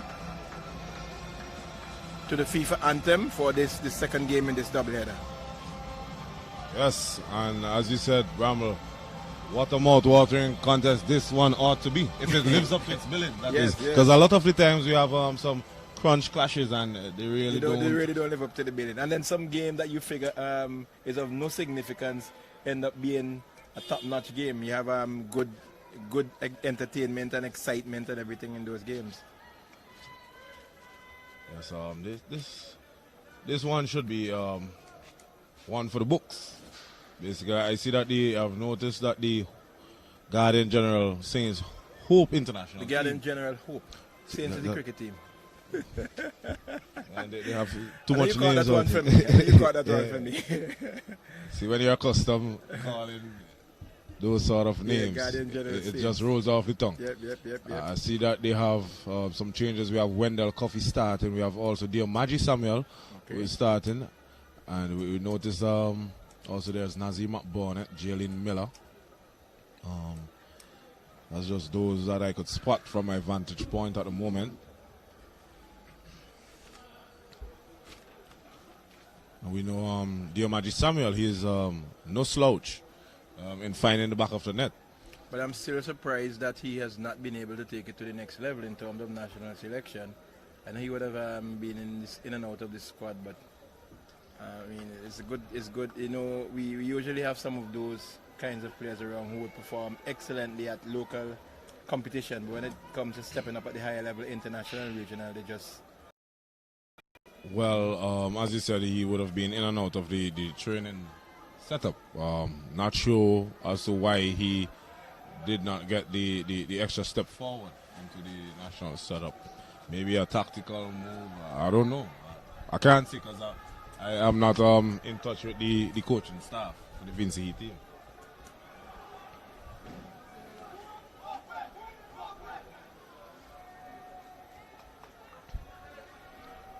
So in case you're not... That looks like Silver Tees in goal. Yes, indeed. A prominent figure in goal for this Hope team from the start of this competition, I must say. In case you're not familiar with the teams, the Bestco Pastures outfit, they're in their regular green with white. Yep. The Hope team, they're all red with a bit of a white stripe on the shoulders.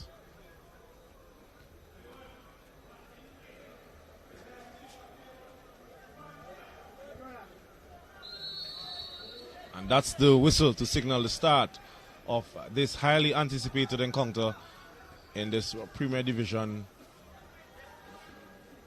second of a doubleheader here at the Victoria Park. We have Brad Richards, the skipper for Hope. Plays it to Keno Matthews, operating in the right back position.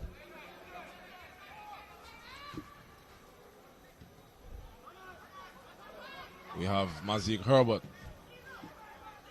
They are trying to play that ball forward.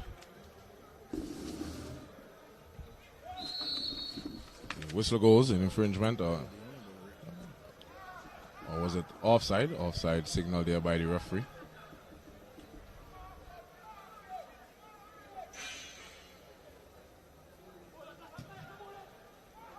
Silbert is trying to find the speed of Samuel, who is already turning on the steam out there.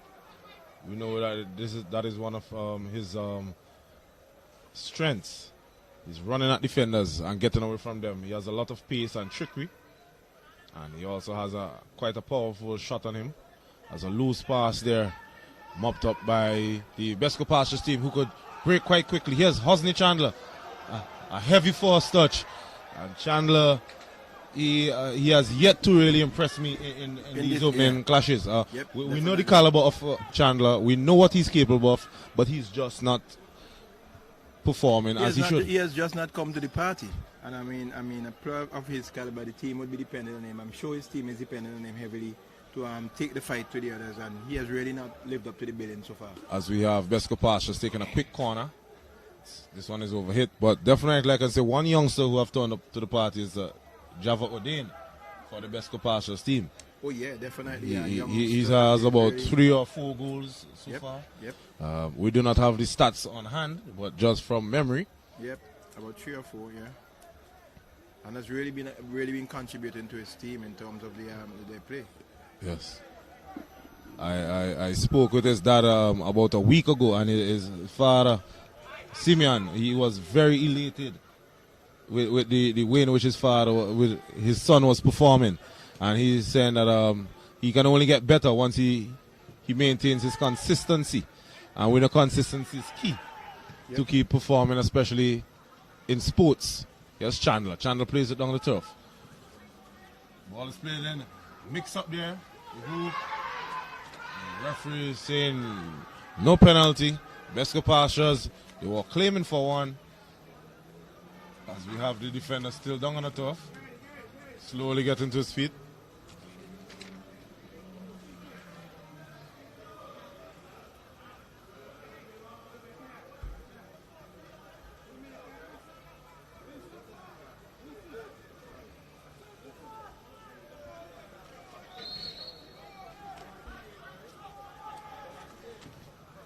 Here's Batis. Launches it forward.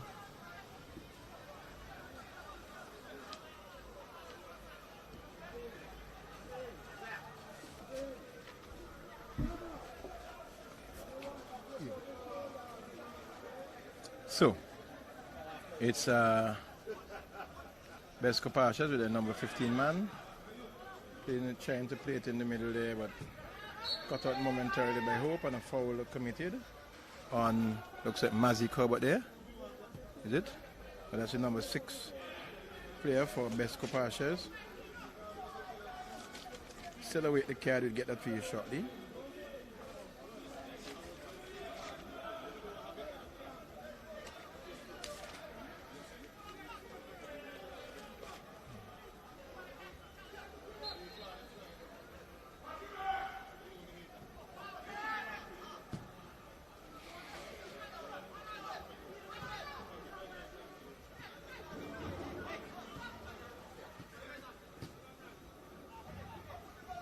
Bestco Pastures there defending stoutly, just knocked it into touch.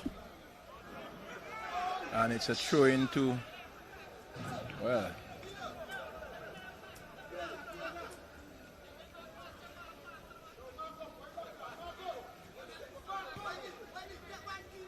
a throw into Bestco.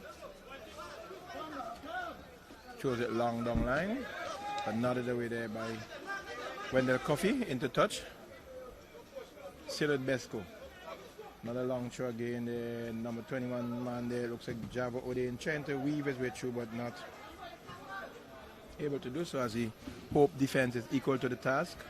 Knocking that one into touch for a throw in again to the Bestco Pastures team, the number 15 man.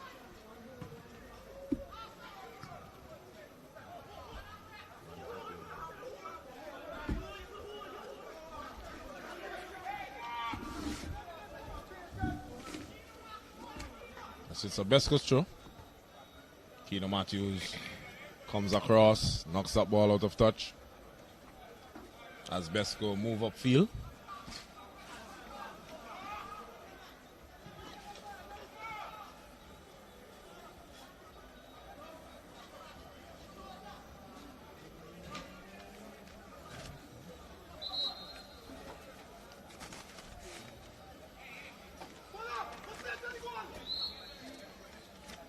So we now have a light drizzle coming down.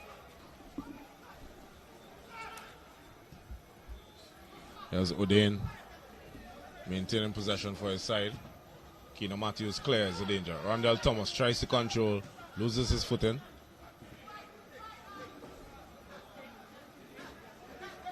Nazir McBurnett plays it down the line for Matthews. Matthews plays it across. Looking for Diomaji Samuel. Samuel turns well. Tries to play it in, but it's well blocked off there by the BESCO Pastures defense, who now releases it to Hosni Chandler. Miller with a poor pass, and then he concedes. No, he wins a free kick actually. Hosni Chandler not impressed with that decision there. Miller. Here's Samuel. Samuel plays it inside. Youngster there cannot control. Here's Odean. It's a lovely switch. Tries to find Chandler, just putting too much behind that one. Goes out of touch.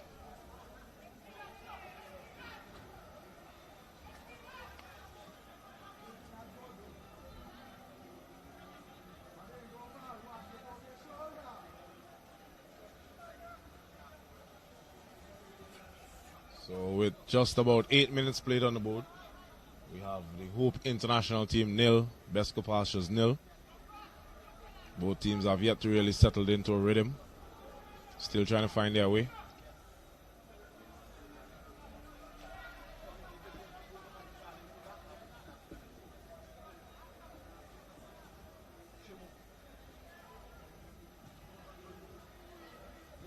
Here's Hope as they come forward. Thomas gets away from one. Has Matt Brownett in support. Matt Brownett plays it back now to Matthews. Matthews tries to find Wendell Coffey, unable to do so.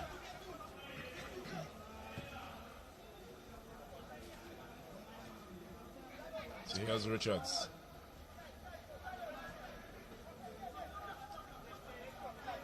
It's a poor attempt of a ball forward there.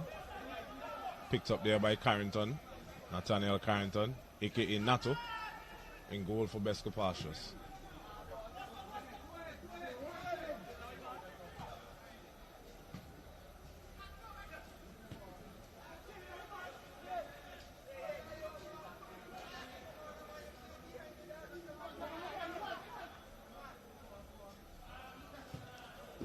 So here's Matt Bonnet to Coffey. Coffey does well to take it in his stride. And a bit of a mix-up there between Coffey and Matt Bonnet, not on the same wavelength.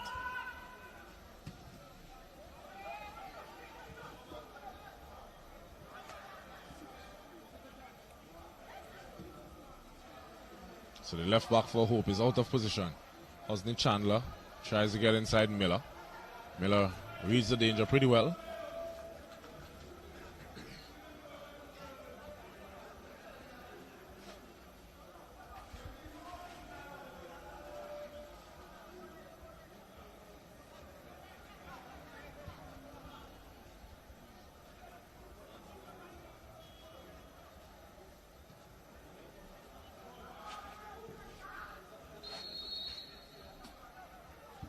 Free kick there for Pastures. Number 4 feeling the sting of that challenge here by Thomas.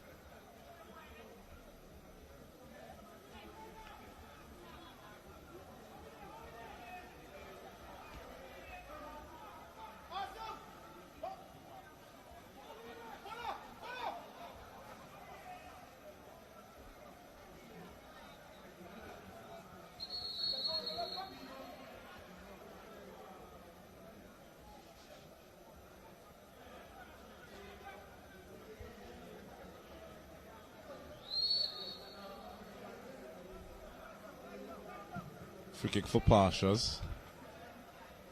Coffey, it's a header onto it.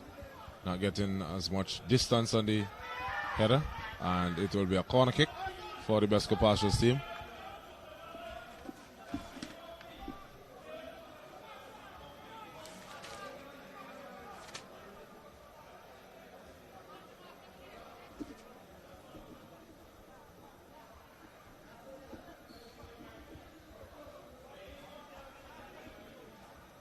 An out-swinging corner kick for Pastures. Headed there by Miller. Here's Keno Matthews, who could now spring away. Here's Matt Bonnet. Diamaji Samuel is in acres of land. Matt Bonnet just turning back there into no man's land.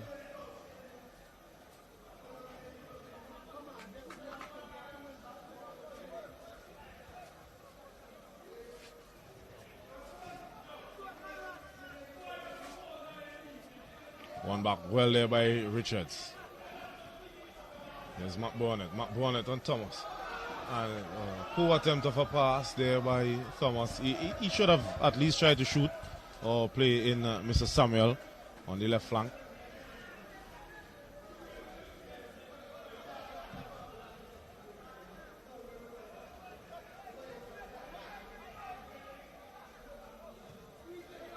So here's Battis. Battis plays it out wide.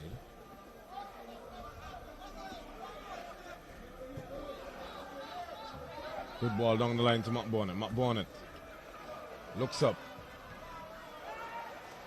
And it will be a corner kick. Try to play it in early.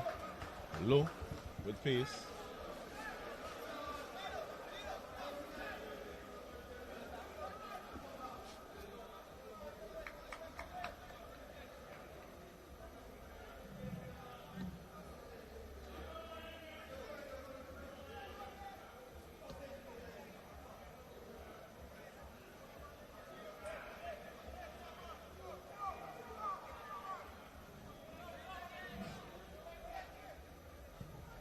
Corner kick comes in, met there by Miller.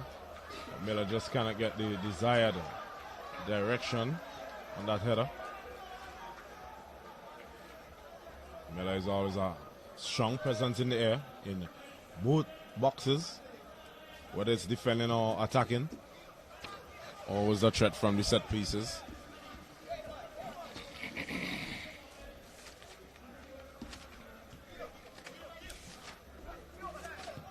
Richards plays it down the turf there for Matt Bonnet. Matt Bonnet fends off the challenge. Plays it across. Missed there by Thomas. And Diamaji Samuel, he tried an ambitious shot there. Not able to get that one on target. That ball hitting the second tier of the stand next to the bar. Matt Bonnet did pretty well to hold off the challenger of the BESCO defender.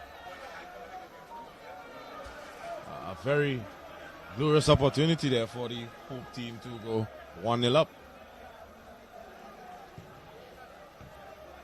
BESCO Pastures gifting another opportunity. Matt Bonnet takes a quick shot. Could he have taken a step closer towards goal? Yep, he had enough time to take an extra step and compose himself and get a better shot on target. But sometimes a rush of blood in the head causes you to do things. When you look back at it, you marvel.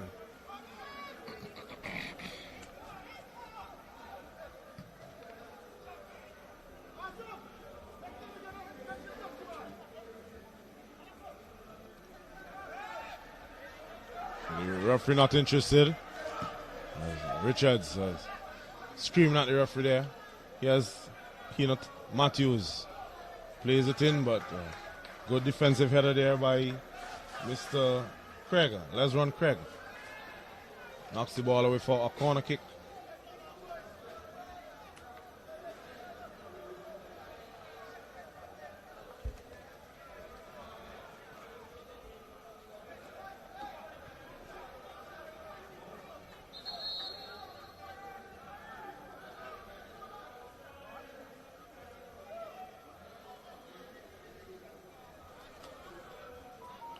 So we see the referee just having some words to say there to Mr. Samuel. Samuel is pleading his case.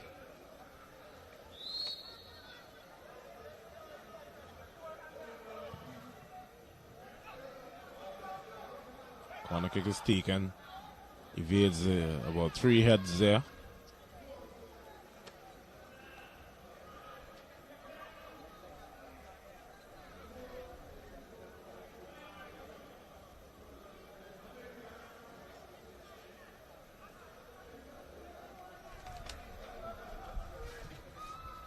BESCO Pastures can now clear the lines. Foul there by Miller. fouling Mr. Chevelle Cunningham.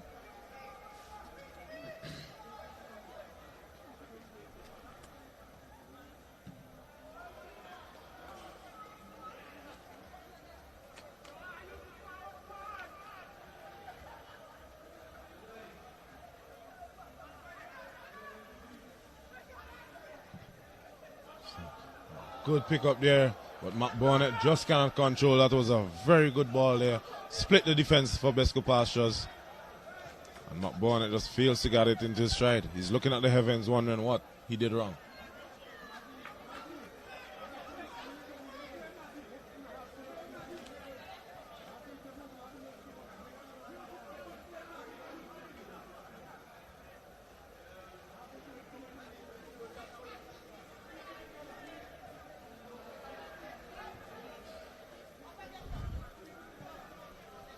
It was Herbert. Herbert plays it inside.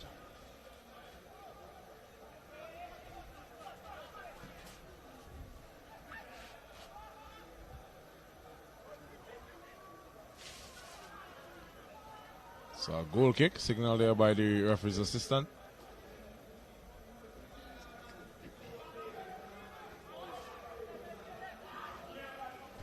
So BESCO Pastures are pressuring pretty high upfield.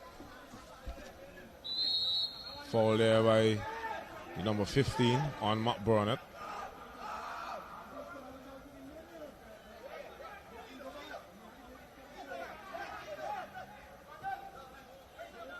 So here's Keno Matthews for Hope.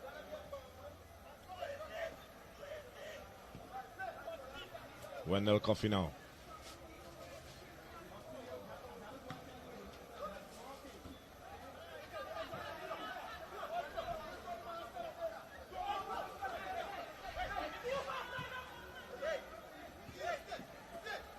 Here's Matthews. Matthews plays it inside.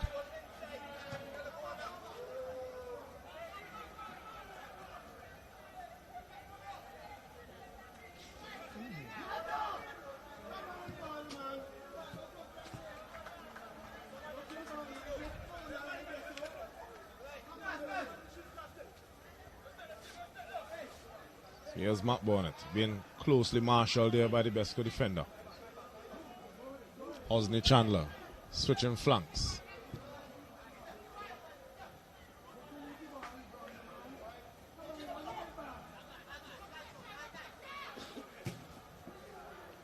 Matthews finds his skipper, Richards.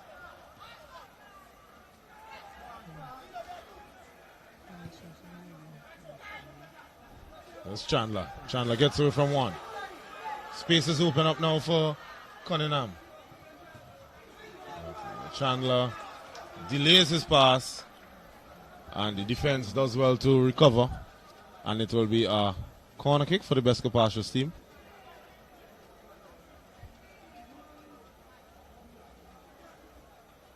Chandler tried in vain to get around Jalen Miller there. He did get his cross in, but there was a recovery tackle made, and a corner kick is the end result.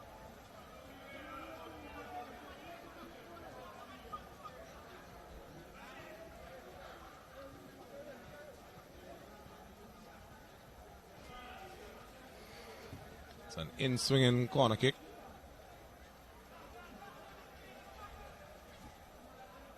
Should be another corner kick, this time on the other side for the BESCO Pastures team. This is Guardian Group Hope International FC coming up against this BESCO Pastures team. And Guardian General Hope, they are the defending champions in this Premier Division competition. This time this corner kick is a poor one. No trouble whatsoever to the defense.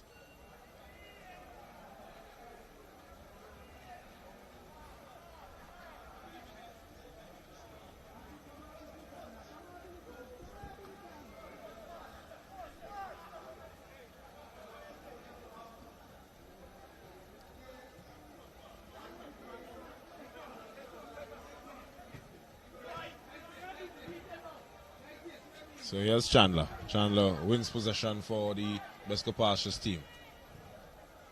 Plays it over the top. Java Odein Tries to get in on it, unable to put his foot properly through it, and it goes out of touch for a goal kick.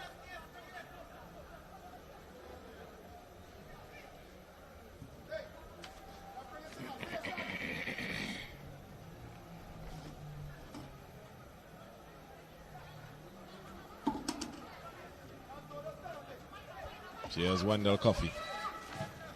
Coffey pass is closed down impressively. Matthews finds Richards. Richards loses possession.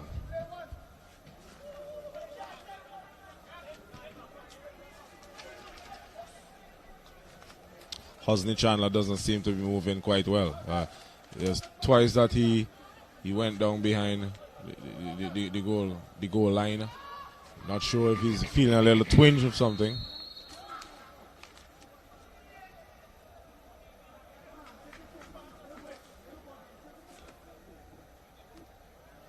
He's probably just out of breath after running the ball down the line. As you see, a free kick now for Hope.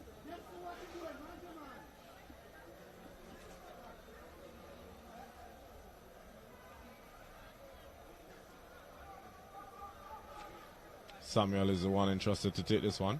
It's a 3-man wall set up there by the goalkeeper, Carrington. I think Samuel will be going for some pace. This time he plays it over the top. The header by Bonnet just loops up into the air, easily collected there by Carrington. And the player is down. Let's run Craig. Is down. Medical attention is being sought.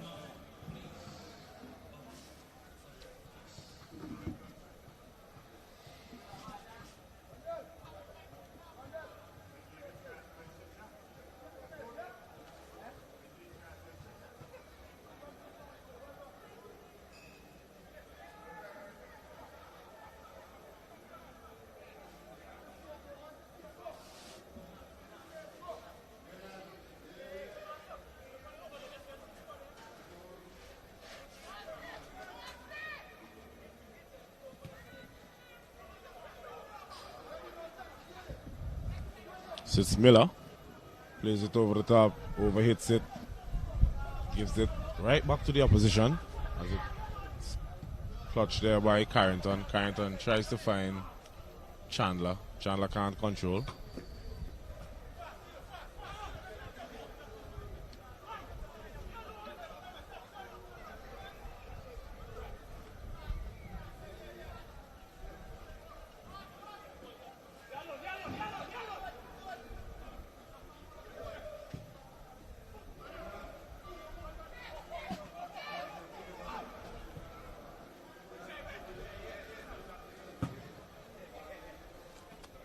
So Matthews with the throw. Finds Matt Bonnet. And Thomas is adjudged to foul the defender there. Seems quite a pretty cheap call.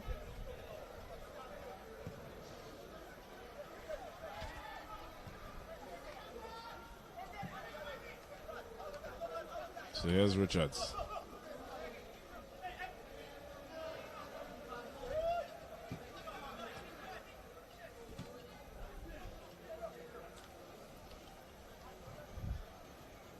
Full force touch here by Herbert allows the Hope team to win back possession.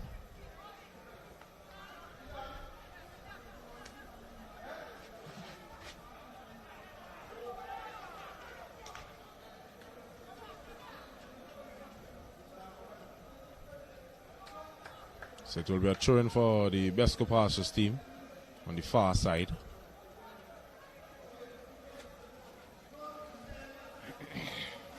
Cross. Strong work. Well defended there by Matthews, who was being held by Chandler.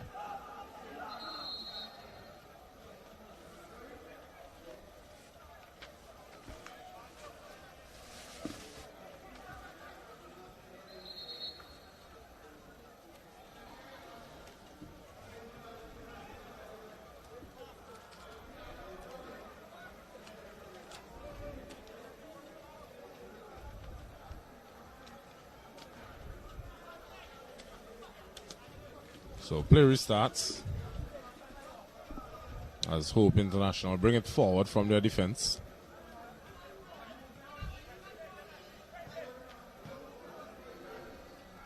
Coffee comes inside.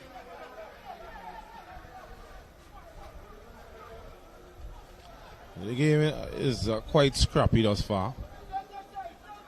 Hope have maintained the lion's share of possession, but have not really done anything meaningful with it. There's some fancy flicks and tricks that have not come off.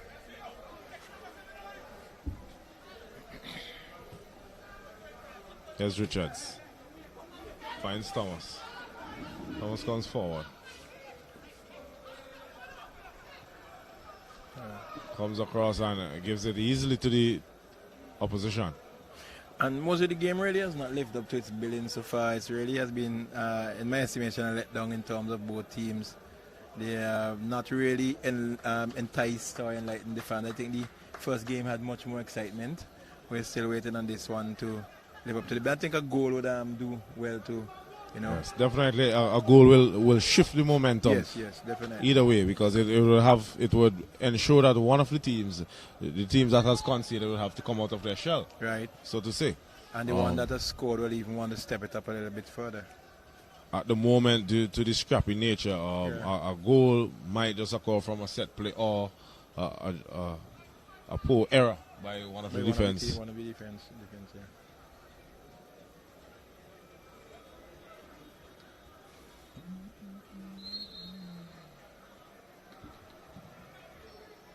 High looping free kick.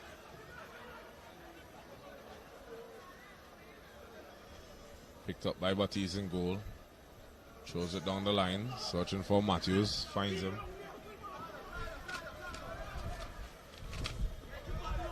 You see, both teams are making some schoolboy errors. They're gifting possession quite easily to each other. As you see, Matt Bonnet is getting a hand in the face. It's a free kick for the Hope team here. Yeah, very dangerous position to the Bestco's goal.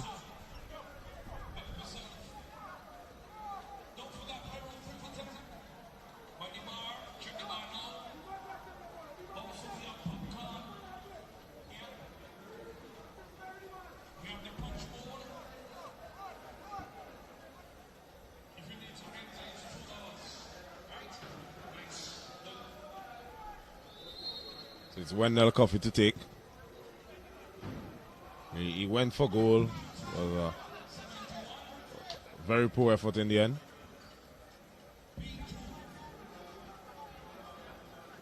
I'm not sure what is causing these two teams to not play to the desired level that we know that they have shown throughout this competition thus far. Guess they're playing cat and mouse, you know, they're trying to neutralize each other's play. Not wanting to make an error, not wanting to give up anything to their opponents. So as a result of that, the game has become a bit dull in terms of what they're doing is basically anticipated by their opponents and is easily snuffed out. Yes, it's nobody willing to take a chance and make something happen for their team. As you see, Matt Bonner plays a good ball down the line for Coffee. I think that ball was squared back in the wrong direction. Should have been more across the 6-yard area.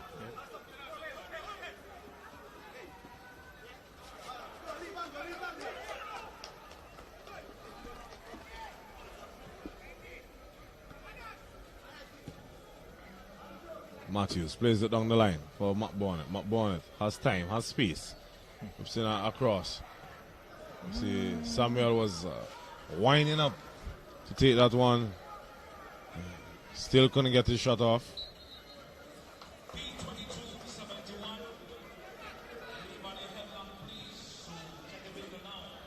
Here's Odin. Odin plays it back. Bestco Pastures. Try to come forward with this attack. Shavel Cunningham.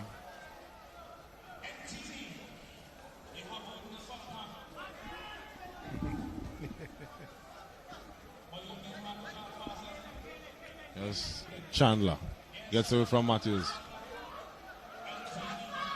Good tackle there by Mr. Butte. Nice flick on header there by Matt Bonnet. Thomas plays it Well, he tried to play it into Samuel. And once more, the teams are having opportunities right outside the 18-yard and just cannot play that final pass.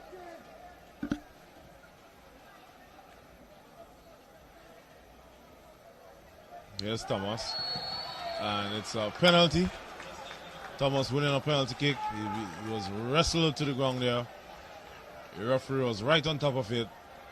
And he got a This yellow is card. a yellow card to just trying to figure out the number.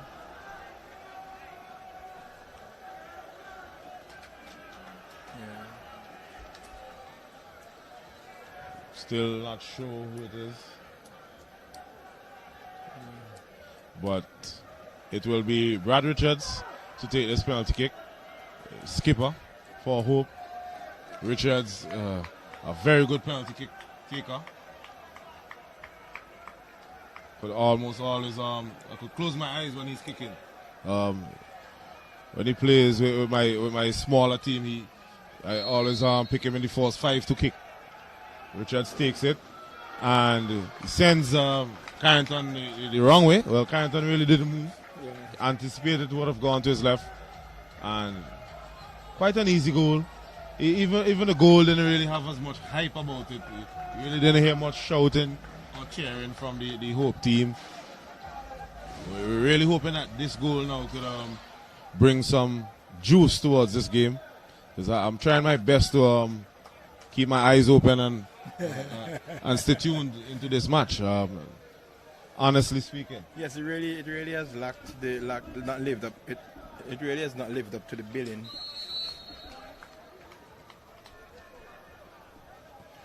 That we thought we would have seen the hype that was there before the game.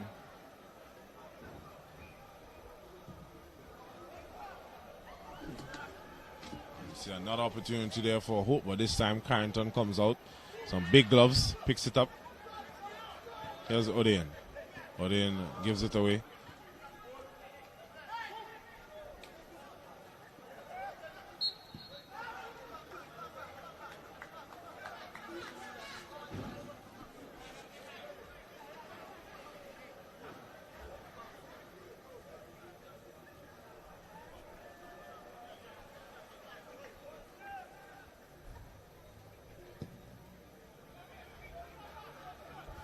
Kick is taken. It goes easily into the Hope team. The referee is playing a part in that particular play. He tried to make a heel flick. But we know to get out of the way, but the ball struck him. And we know with the new rules now, once the ball hits the referee, play has to stop. It will be a drop ball. And drop balls can no longer be contested.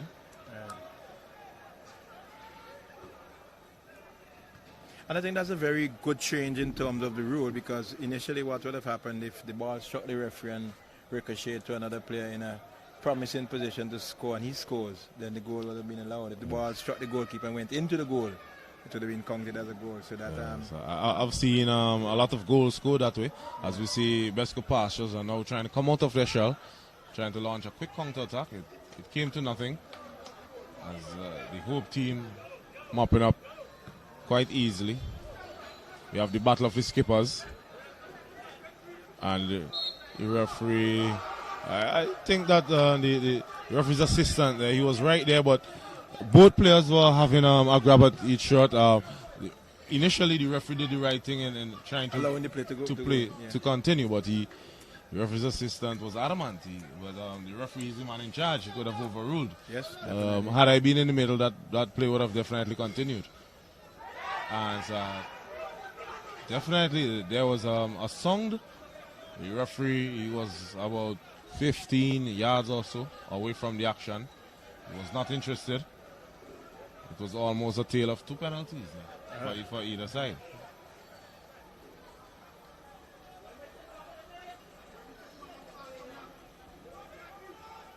Long through inside.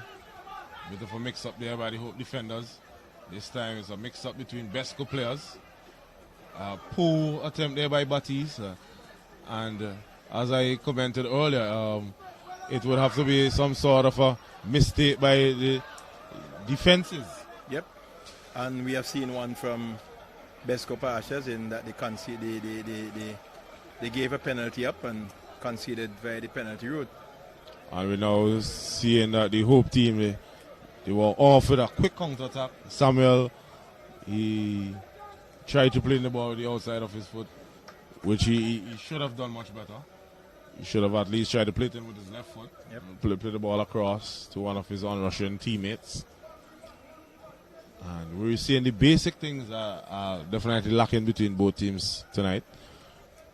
I guess they're trying their best not to give anything away. I guess but with that, they are creating more problems for themselves. Yes. They're making a lot of mistakes.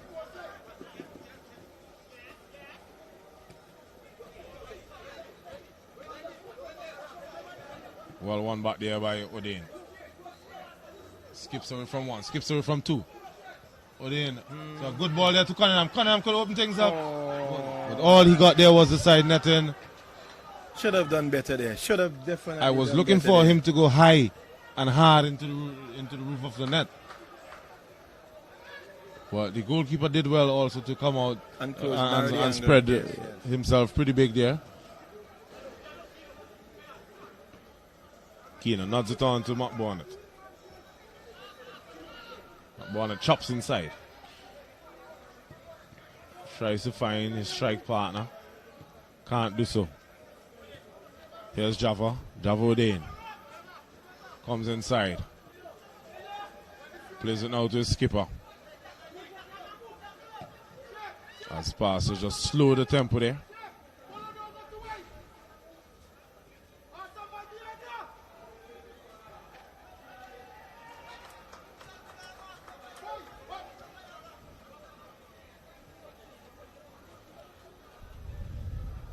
So goal kick for the Hope team. That's Guardian General Hope International. I just have to keep reminding myself not to say the cricket team. Guardian General Sids. So we have Guardian General Hope International, we have Petro Caribe Lago Height, we have Corey's Distribution Limited, System 3. Not sure who else have sponsors as yet, but I think as the competition probably progresses, we might hear more sponsors coming on board. Matt Bonnet, a chance to double the advantage, but excellent defending there by Fraser. That's Jamari Fraser. Yeah, he was able positioning to get back his body pretty well. Yeah.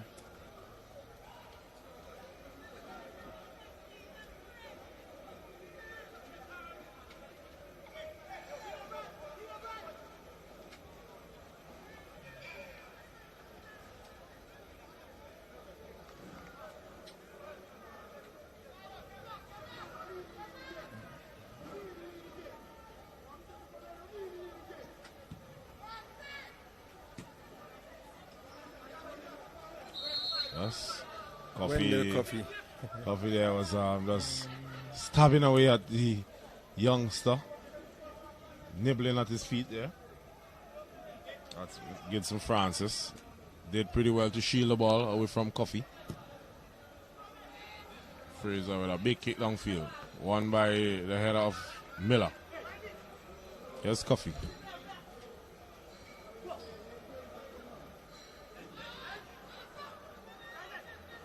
It's Thomas. Thomas keeps it in play. He's the defender on his backside. Matt Bonnet plays it now. And it's a foul. Free kick to Hope.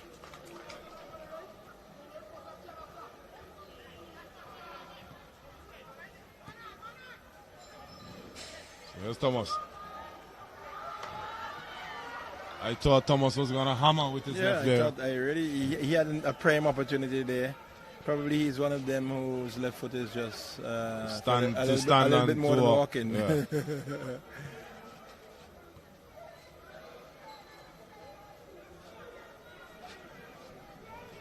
So we see Bestco Pastures coming with it. Tries to break forward. Can't do so.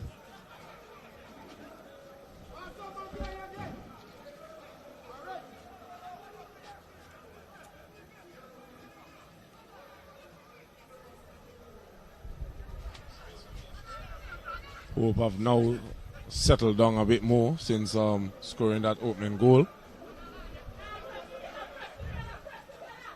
They look a bit more confident on the ball. And the BESCO Pastures team has stepped it up just a little bit also. Yeah.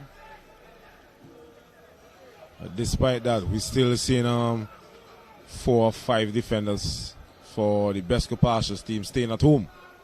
That's a ball there for Brad Richards. Takes it down. Good Excellent defending there. Good defending. Brad just there a little bit of indecision, I would say, on his part. Had he decided to shoot one time, that ball could have been in the back of the net, but he took an extra touch and gave the defender the chance to get back behind him and get back behind and win that ball. Yes, that was Mr. Gibson Francis. Cunningham as he tries to muscle Mr. Miller. Miller playing it safety first. Puts a big right foot through it. Out of touch.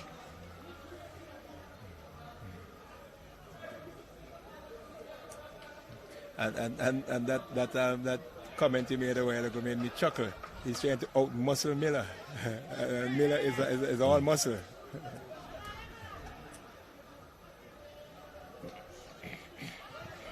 Mazik Herbert loses possession. Here's Wendell Coffey.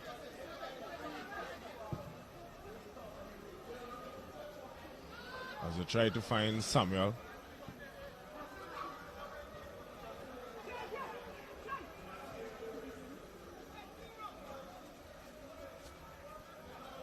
There's Hope. Looking to double the advantage. It's a foul. A free kick for the Hope team.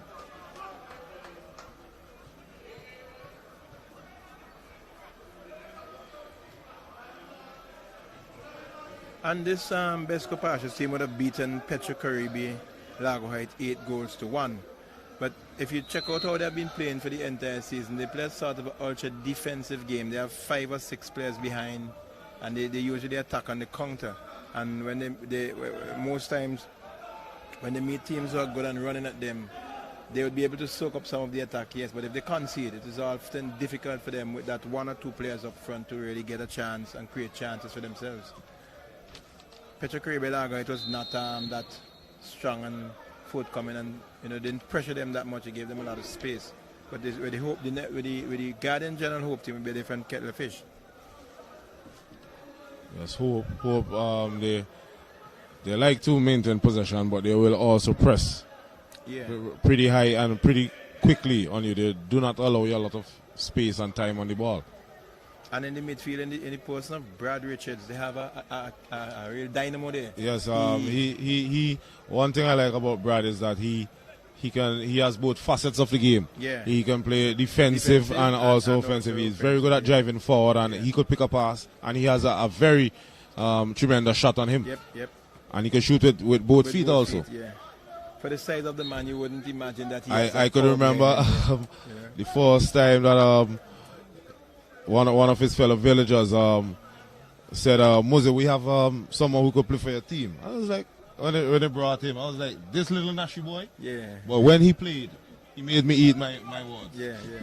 The talent that he possesses, and for, as we say, his stature, he's one that you could hardly get him off the ball when he has it shielding. So that's the end of the first half. We have the Guardian General Hope International team 1-0 against this BESCO Pastures team. The goal was scored by their skipper, Mr. Brad Richards, from the penalty spot in the 33rd minute of play.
We got to watch our...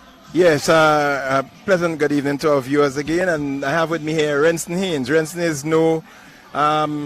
is a popular, very popular homegrown name here in St. Vincent and the Grenadines where football is concerned and other things. Renston, we know that every year you usually bring with you these Jingle Balls. Can you give us a little bit on the concept of Jingle Balls and what it is all about? Yeah, well, basically, it's an event that I've thought of. It was one of my brainchild events and ideas about. This is actually the 4th annual event.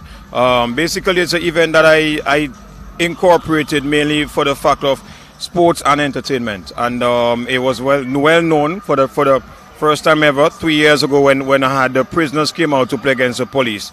And you know, in the sake of for the sake of Christmas, I just think that sometimes, you know, it is good to mix sports in the midst of other festive Christmas activities that could be going on. So Jingle Ball is an idea I thought of, and it's been a very exciting event that's been going on for, as I said, the fourth year in a row. Yeah, and we really do appreciate that. I have come to, I think, 2 editions of it, and I really enjoyed myself thoroughly. Now, what are the items on the activities on for the Jingle Ball on Sunday? Yeah, well, I just want to first of all address, I think a rumor that is currently going on. I think people are being misled in terms of thinking that the event has been cancelled. Unfortunately, it is just the prisoners not allowed this year to participate. We have known and seen on social media throughout the country and even in the diaspora, as it has been broadcasted with Veron Primus. Unfortunately, being snuck out of prison, that has led for the prisons department. These guys made a decision that they're not going to allow the prisoners to come out this year. So unfortunately, the prisoners are not going to take part this year, which as well, as we know, the prisoners concert has also been cancelled. So because of that, there is a spread of a rumor thinking that the event is definitely cancelled, but the event is still on. It's just that with regards to the prisoners coming out and play, that game has been replaced by a female exhibition match. And then the celebrities and politicians match for charity is still on. The event is still on. And also the big rematch between Hope International and the UFC is still on. And as I said, it's still a very excited event. Everybody's still looking forward. So I just want to address everyone. Jingle Ball is still on. It's just that the prisoners match, that particular match would not be played because of the situation with the prisoners not allowed to be out anymore this year. And we could fully well understand that in the interest of national security and all that, that game would be cancelled. So just give us just give us the events as they would run on Sunday in terms of the Jingle Ball event. The first game would be? The first game would be the female exhibition match, which as I said, over the years I've heard the females cry. They say, "Ransom, man, come on, you're doing Jingle Ball, you never involved the females." So this year I decided to. I mean, sometimes everything happens for a reason. Yeah. So with the cancellation of the prisoners match, which we all know, justifiably so, and I just want to say thanks to the prisons department for reaching out. At the end of the day, we all for national security have to understand that. So the first game at 5 p.m. would be the female exhibition match. Right. The second game at 7 p.m. will be the very excited, always excited celebrities and politicians match. And then the last but not least would be that big featured rematch between Leeward FC and Hope International. As we all know, last Sunday, that game, I mean, it has been dubbed as the most excited game thus far for the year. And it is just so funny that I chose this rematch about 2 months ago. And because I know Leeward having won the first division champs, and then Hope International winning the Premier. So I figured it was a champ versus champ, like a champ of the champs. And it worked out that they tied last week. So it set the stage very well for a big rematch. And also with that rematch, Digicel and Sportsmax have decided to put $1,000 cash for the winning team between that Leeward FC and Hope International game. So, and then we have DJs, ZJ Toffer, Emerald Songs, The Fugitive, and DJ Blaze. We have giveaways. Your brother fans gonna be kicking against Fitz Bramble. The winning fan gets $200 cash and the frozen ham. So lots of other giveaways. I mean, as I said, $10 admission. Children $5 and children above 10 years old $5 and children under 10 totally free. Okay. Well, you can't lose. You can't lose for $10 with an activity like that. And I can assure you that I'll be there kicking against my brother. I want to win a frozen ham. So I'll give him a piece of the frozen ham, nevertheless. You know. Yeah, Branson, I must congratulate you and commend you on this effort. I mean, we know that it's a busy Christmas season at a time when everybody is looking to do what they have to do and do their shopping and all of that. But they can put aside that for one afternoon. Come out, bring the family out and enjoy and have a wonderful time. It would be a wonderful time. I can guarantee you that. I know we have some very good female footballers, and you would have a good exhibition game.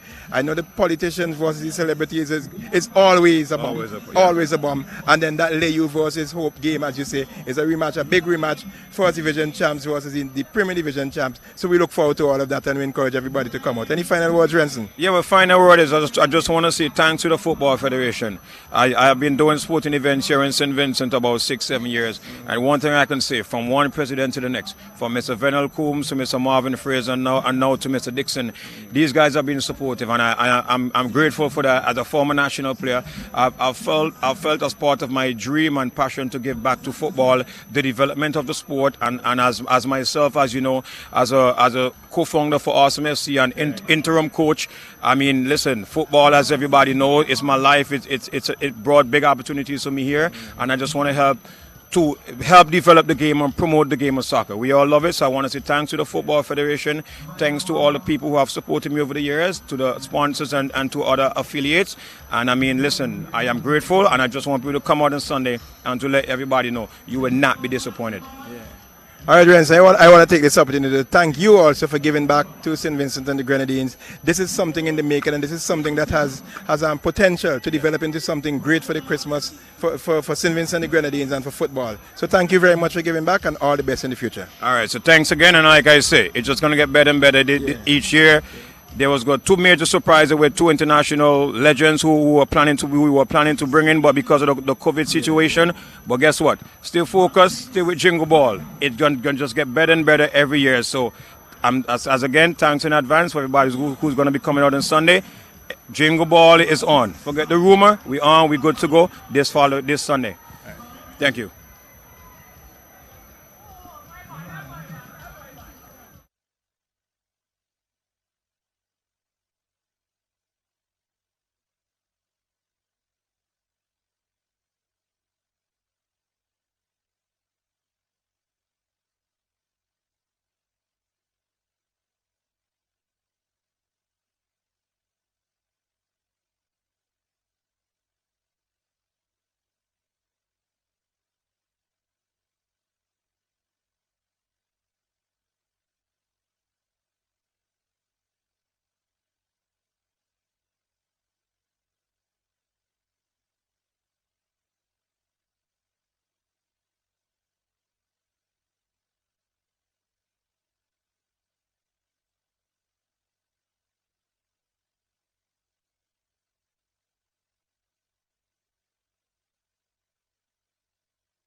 Okay.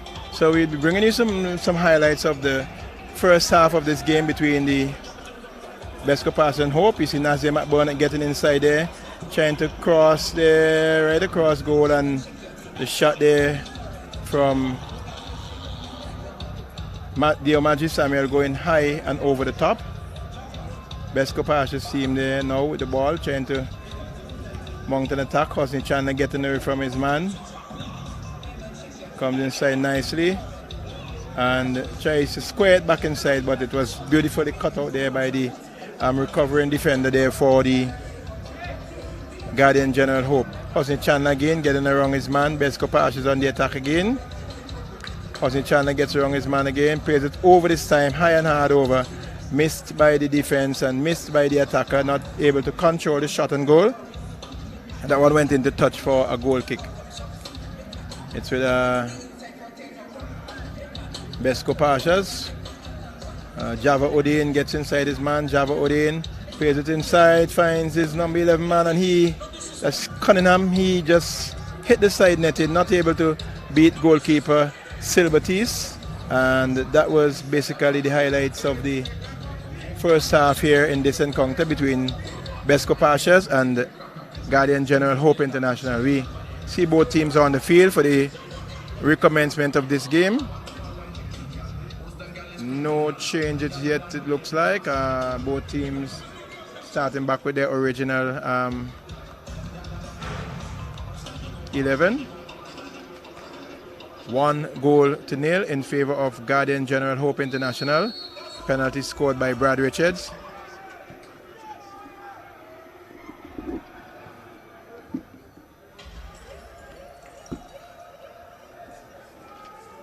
Then, Guardian General Hope will be kicking towards the gas station end, and the BESCO Pastures will be kicking towards the pavilion end.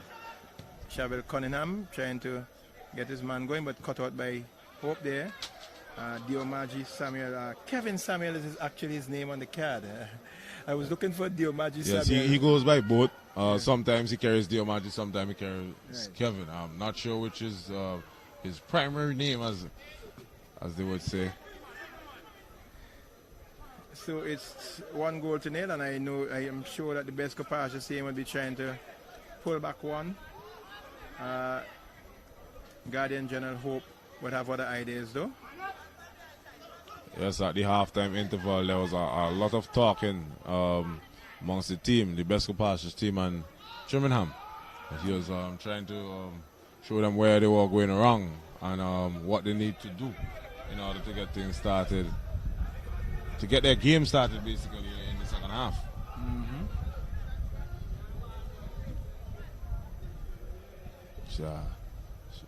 Nice breeze just blowing across. The at Christmas this moment. breeze, Yes, the Christmas breeze, you can feel it. Feel the chill, yeah. Yeah. I mean, it's a good reprieve from the heat that was felt earlier today. Well, we'll get some tomorrow, I can guarantee you, because we have a 4 o'clock game. We have a 4 o'clock game tomorrow, so.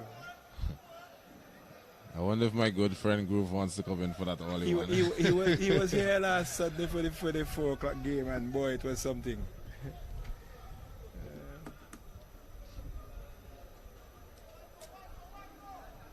You see Cunningham just coming to the side to get some treatment there on his leg. Nonetheless, it's a free kick for the Guardian General Hope team. Yeah, skipper, the man with the only goal in this match so far, Mr. Brad Richards, standing behind this free kick. See Nathaniel Carrington placing a 4-man wall. Richards maybe going directly for a goal. He does so.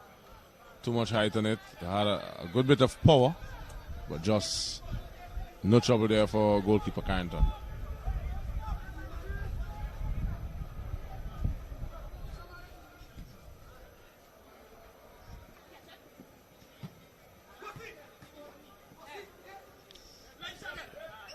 Cunningham was being held hostage there by the number 4 defender, Rodney Lewis.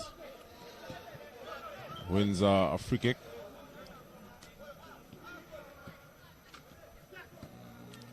Samuel finds Thomas. Thomas spins. Still with possession. He does well to still get possession, and then he wins a throw.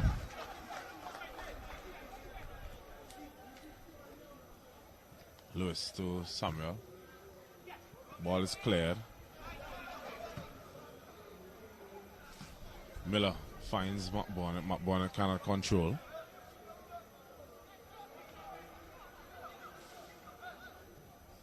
And we have yet to really see Java O'Dane or Chevelle Cunningham with any meaningful possession. They are not getting the chances. Yeah, they're flat. The game is generally flat tonight here. Outside of the penalty, there's really not been anything to shout about in terms of the attacking play of both teams. The midfielders just going through the motions. They'll pick up the ball and they'll play it around, and then they'll lose it, sometimes directly, indirectly. And so the game really has not really lived up to the billing. There's Hosni Chandler, and he's telling Chandler to get up. Had there been VAR in play, we might have had a different perception of that one. Yeah, and I think he had I think he had reason to. I think initially there was a slight tug on him just outside the box. Yes. And we know these days, from the time an attacker feels just a slight touch on them, they drop like flies.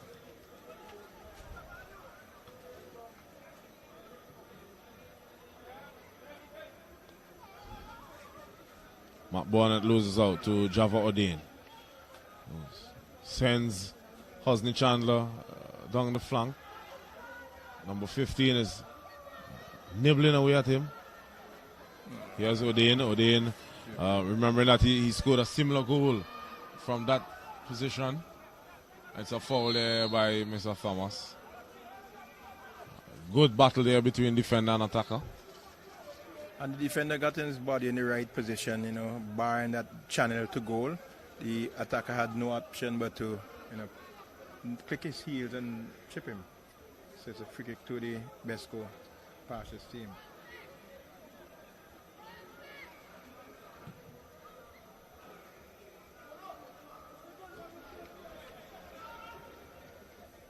Here's O'Dane. Then loses possession. Here's McBonnet.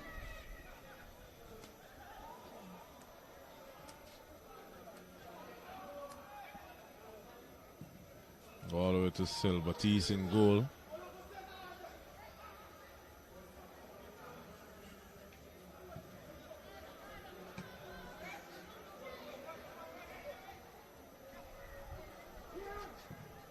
McBonnet plays it over the top for Samuel.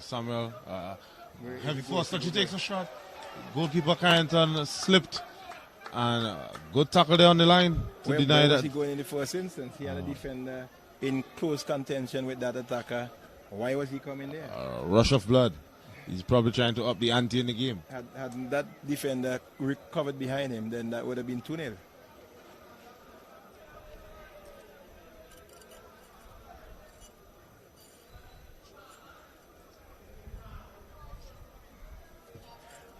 It's an in-swinging corner kick.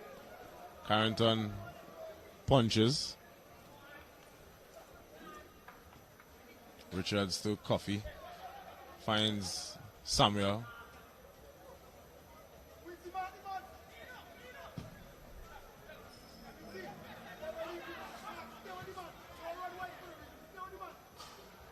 There's McBonnet.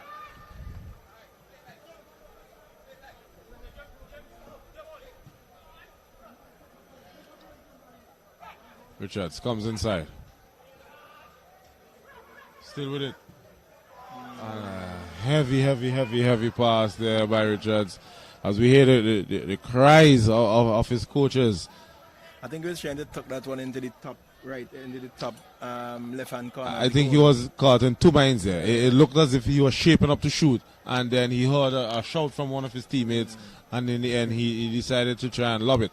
But sometimes when you play the game, you already press the shoot button, And you held it down for a few seconds, so his power was already engaged in that shot. See, the Bestco Pastures team now as another attack breaks down quite easily. Here's Richards. Yeah, because the Bestco Pastures, they're playing they have two persons up front and the midfield is not coming up quickly enough to support them. So as a result of that, anytime these two get the ball, they're found in an area surrounded by four of Guardian Gen and Hope defenders. And just to illustrate that point, you see the huge gap in spaces between the attackers and the midfielders. Yep. Richards tries to get in the cross, but it's a goal kick, signal there by the referee's assistant.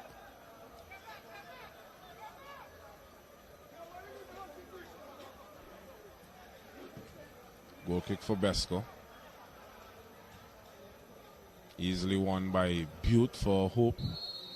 A foul right under the nose of the referee. It's 54 minutes on the board. Still not much to shout about in the second half.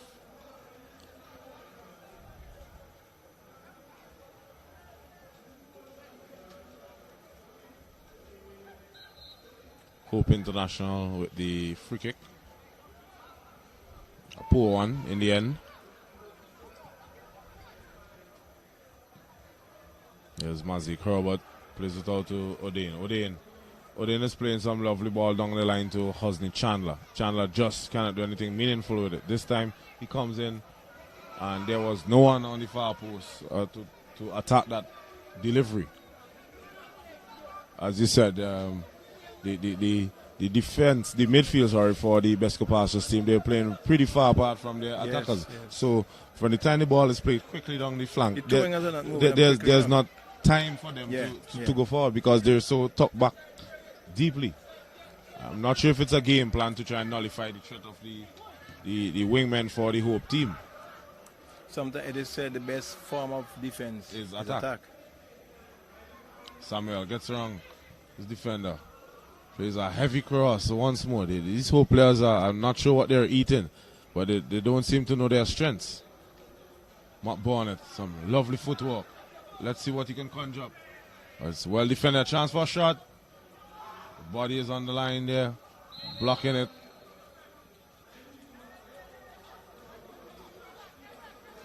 And an offside call there. As you see, a change being lined up for Bestco Pastures. Ezra Aline set to check into the match.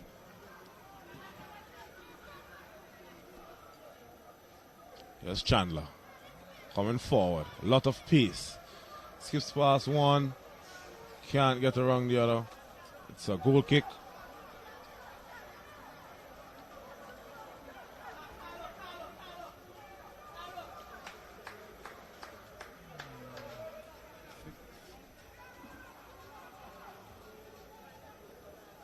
Here's Silbertis with the goal kick.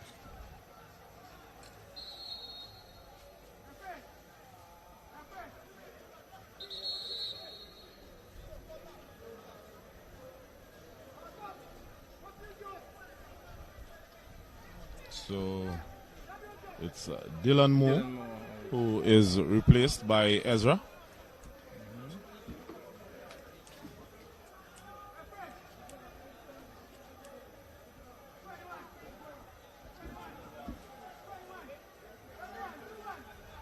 Java O'Dane will be coming out. 21 is out. Yeah, so Java O'Dane is also being replaced. 19. And in would be Karim Wickham.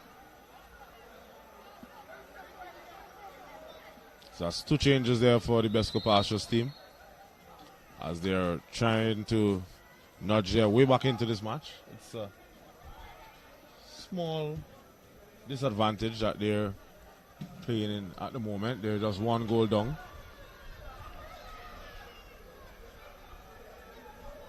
Have the number 17. He tries a shot. Can't get some sort of power behind that one. That's Gibson Francis. And the Hope defense, they did well to shut him down quickly. He had nothing at all to shoot at.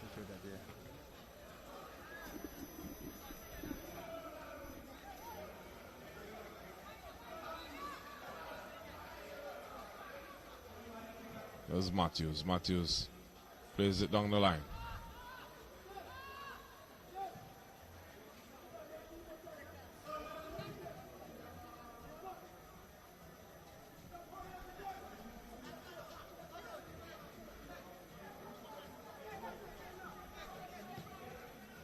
Matt Barnett plays it out wide to the number 4. First that she plays it in, but into the grateful arms of Carrington.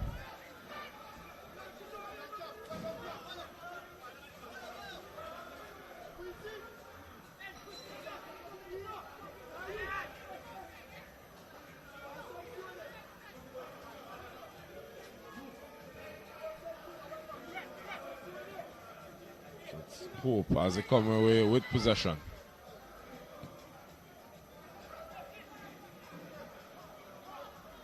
Matthews finds Matt Barnett. Matt Barnett is popping up all over the field at the moment. He's orchestrating and building play for this Hope team. A lovely ball there. That's Thomas. Another heavy cross. Ball goes out of touch. Maybe we expected too much from this encounter. These two teams were playing pretty good football prior to this match. Yep. So we were hoping that this would have been a clash to savor.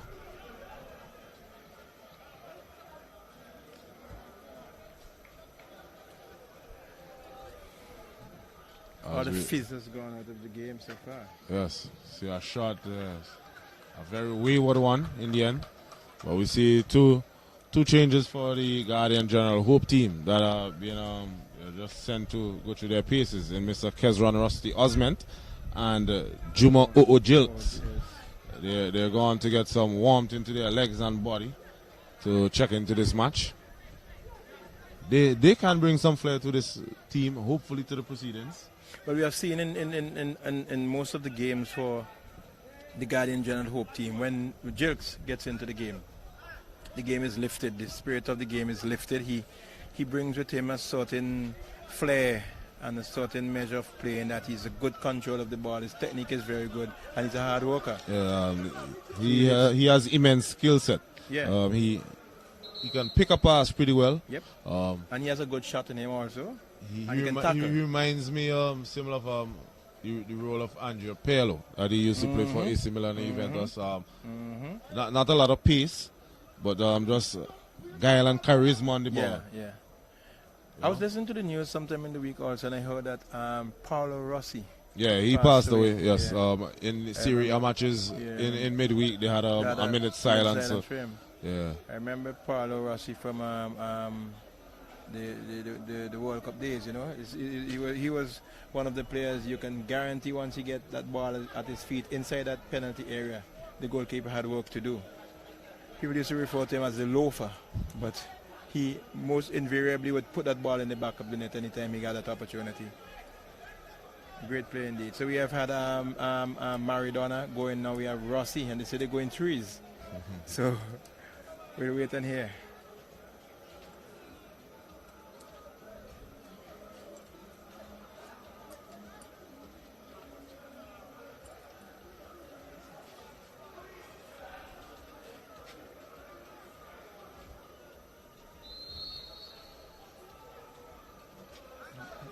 Thomas with a shot, a deflection, almost wrong foot in Carrington.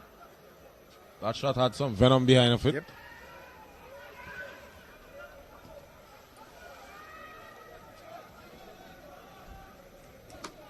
I think what the BESCO Pastures team need is somebody who in the midfield who can slow the game down, slow down the tempo of the game, control the ball, hold possession of the ball, and distribute it effectively. They're playing hurried.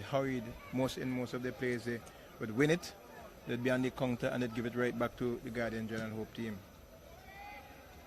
Yes, they don't seem to have any sort of build-up. They're just launching it quick and into the feet of Chandler and hoping that he could get away from the defense and possibly have a shot on goal and score. And he's not his usual self tonight at all. So I've yet to see him spark in this competition. Yeah. I'm not sure. Reason being, Well, we know strikers, they go through some rough patches from time to time. He's just probably having a drought at the moment.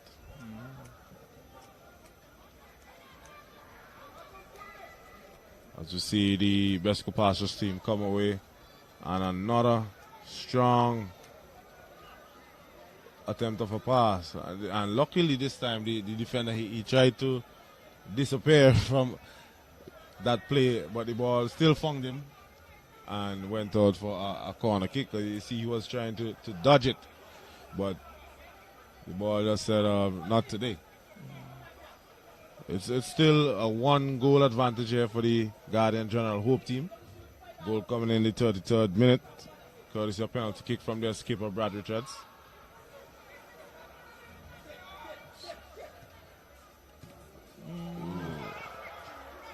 That's a corner, yes, indeed. Definitely had a deflection. It was a good shot. I like that low pass there. It caught everybody off guard. They were looking for that high, hard kick over the top. And that was good thinking on his part.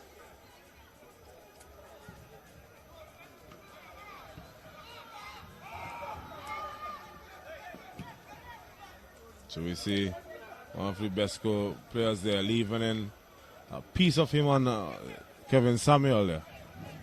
Samuel still on the turf, clutching his left foot after clearing that ball. Here's Matt Bonnet. Tackle there. A free kick for Hope.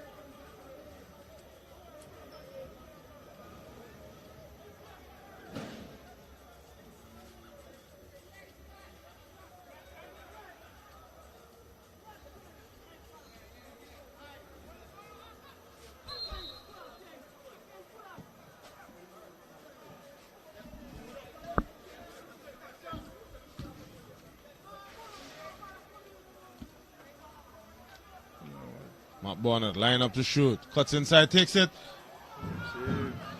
That would have been a glorious goal had it went in. But goalkeeper, not Carrington, he did get a fingertip to it. Fingertip to it and touch it over the top, over the bar. That one was on target, Mosey. We have not really seen the goalkeepers had much work to do. They could have went to the bar and had a sip of a 3 for 10. The way that this game has really meted out thus far. Especially Silbertis in the Hope goal up the top here.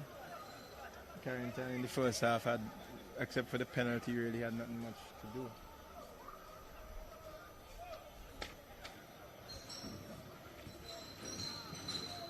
Corner kick is high and deep. Miller goes up, can't get any power.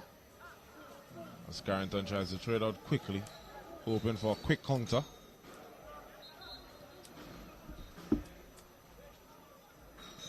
Slight push in the back there results in a free kick for the Hope team.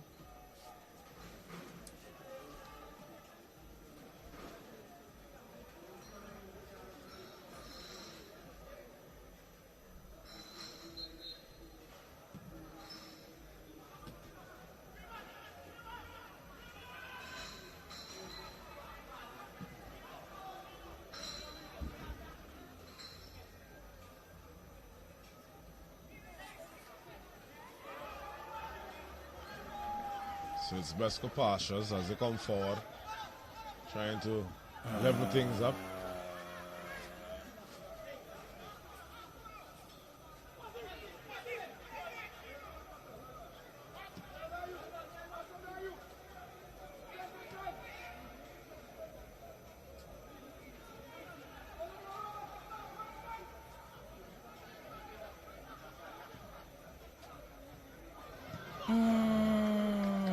Miller comes up with his big foot.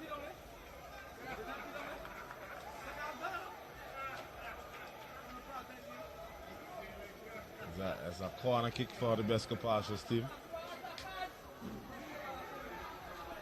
Tomorrow it's a triple header here at the Victoria Park with more Premier Division football. As you see, another shot blocked by the Hope's defense. Starting from 4 tomorrow, we have Lago Height coming up against Avenues United. That's the Petro Caribbean Lago Height. We have BESCO Pastures now. Queuing up a shot.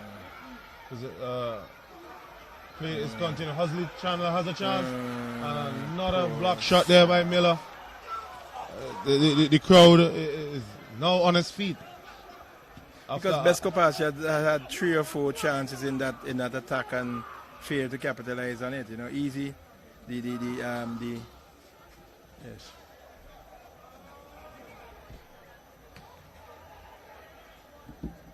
Yes, so as we were saying a few moments earlier about the double change for the Guardian General Hope team. We have Juma Jilks and Cameron Rusty Osment set to check into the match. As we have Hope could double the advantage at the moment, but it's well read there in the end.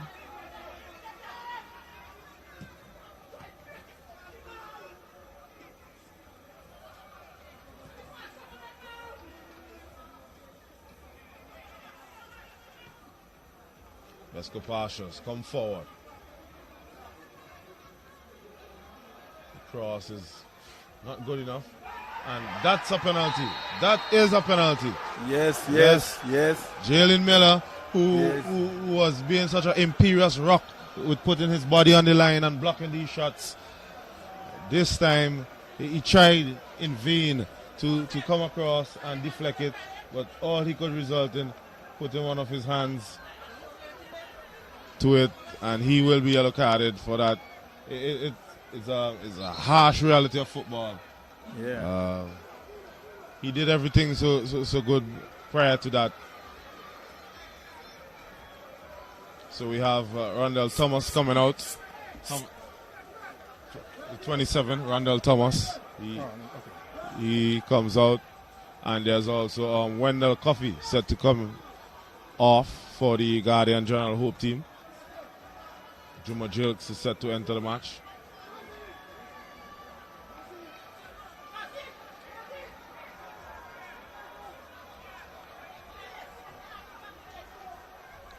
So it is Chevelle Cunningham, the man who's lying up behind this kick.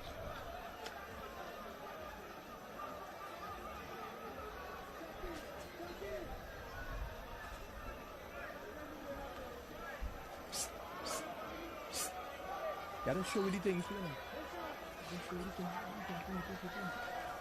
So as we wait on this penalty to be taken,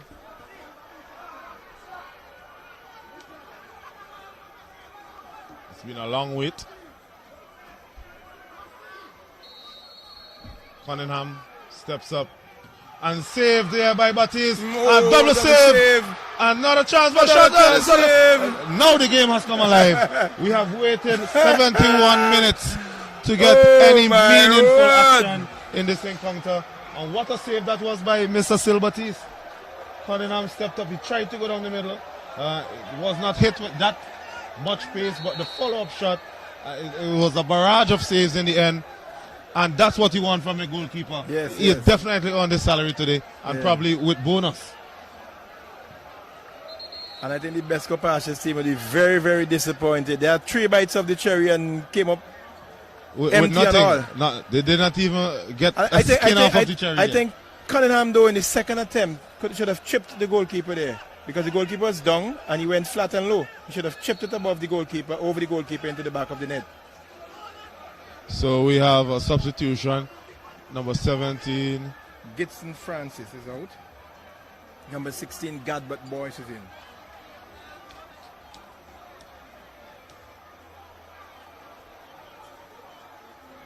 That was not a change I was expecting to see, though. Francis, he was playing pretty well.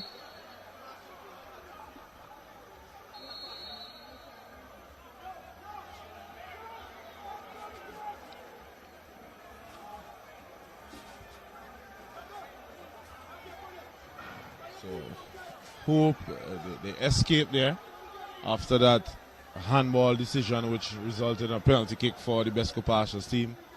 Cunningham with 2 shots, which was saved by the feet of Batiste, and a follow-up shot, which was cleared off of the line in the end. With 73 minutes on the board, it is the Guardian General Hope team with the 1-goal advantage.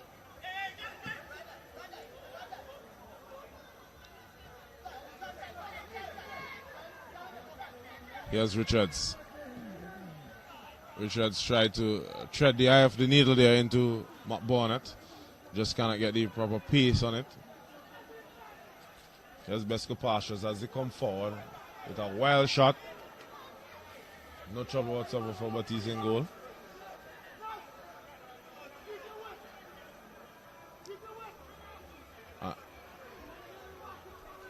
We see a lot of the Bestco Pasture players there.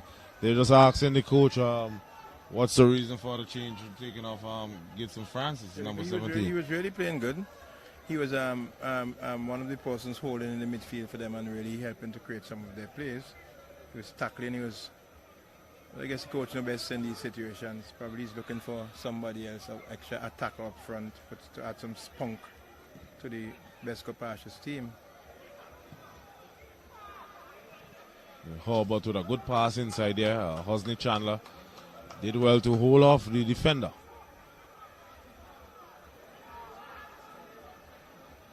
So just about 16 minutes left in this match. Guardian General Hope, they're holding on to their 1-goal advantage.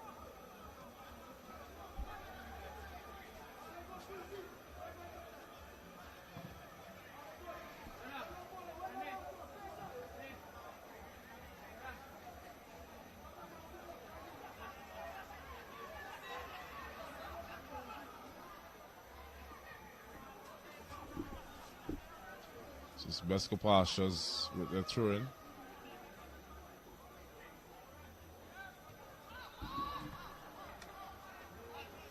Mazik Robert is fouled.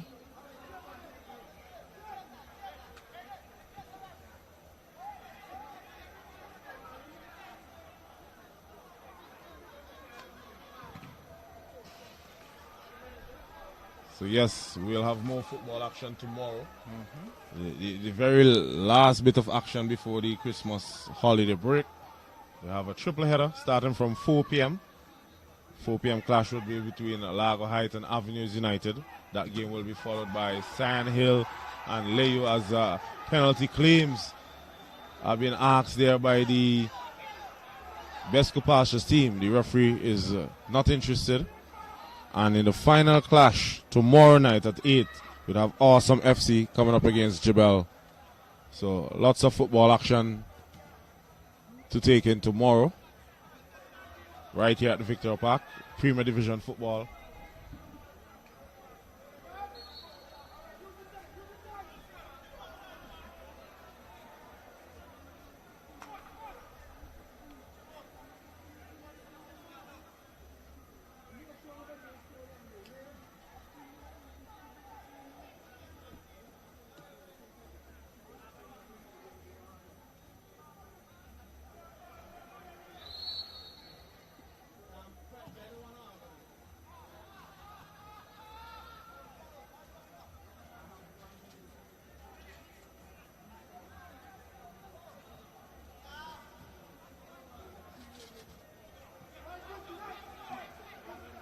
So here's Hope.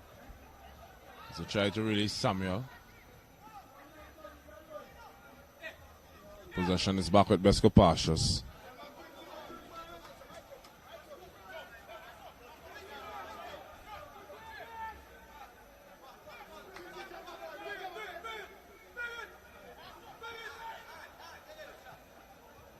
Here's Ezra.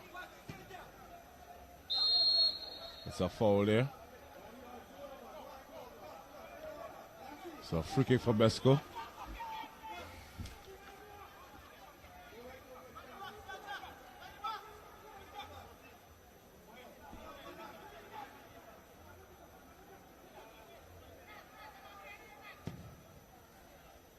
Free kick is taken.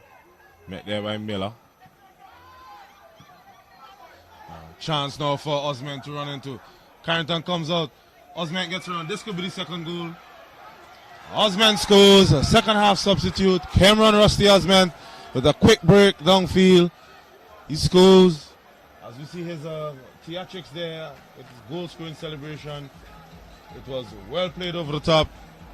Osman was in his own half, so no chance of him being offside. Goalkeeper Carrington, he had no choice whatsoever but to come and 78 minutes on the board. Cameron Rusty Osment doubles Guardian General Saints advantage. Guardian General Hope, sorry. Advantage. It's 2-0. Keep saying the Saints. That looks to be Enrique Millington. Is it set to check into the match? Yep. No. Yeah. Enrique Millington. Yes, so Millington goes in. Seems to be Samuel that came out. So Samuel's last meaningful contribution was a header there to spring that quick counter feel. So here's Boyce into Cunningham. Cunningham tries to find Chandler, but Hope's defense was on point. I think the Guardian General Hope team could breathe a bit easier now with that 2-goal advantage and about 10 minutes of regular time left in this clash. Well, it is said sometimes, Moses, you don't play the prettiest of games, but it's when you can play those games that are not so pretty and still come out with a win. That play ugly and win. And win, yeah. That shows the true champions that you are sometimes. So probably Hope is doing that tonight. They weren't very impressive in terms of their play, but they were able to come out with a 2-0 win. Also, they were not really threatened by the BESCO Pastures team because the BESCO Pastures team did not really offer much in terms of aggression towards their goal. Yep. Declan Springer would be coming in, number 20. And out would be number 7, that's Hosni Chandler, who really didn't set the game alight at all and didn't really offer much in terms of the potent attack that the BESCO Pasha team hoped they would have had. And you can see that he's not happy with being substituted. Yes, he did not even give his teammate a touch there. Yeah, he just walked away. Entering.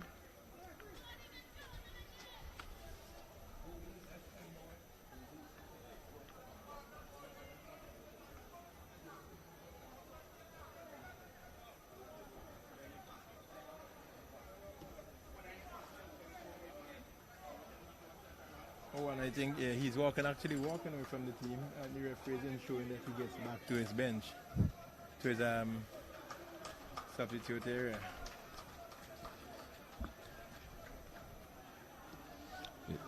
So you see the difference there. Kevin Samuel, he came off, he went directly to his bench and he received a round of applause from everyone there. Most notably from the coaching staff, first and foremost. Yep. So all is not well in the BESCO Pastures camp tonight. With the display that they showed today, all cannot be well. They definitely have to start fresh. Come up with new they need to come up with new ideas. They need to go back to the training ground and work at this.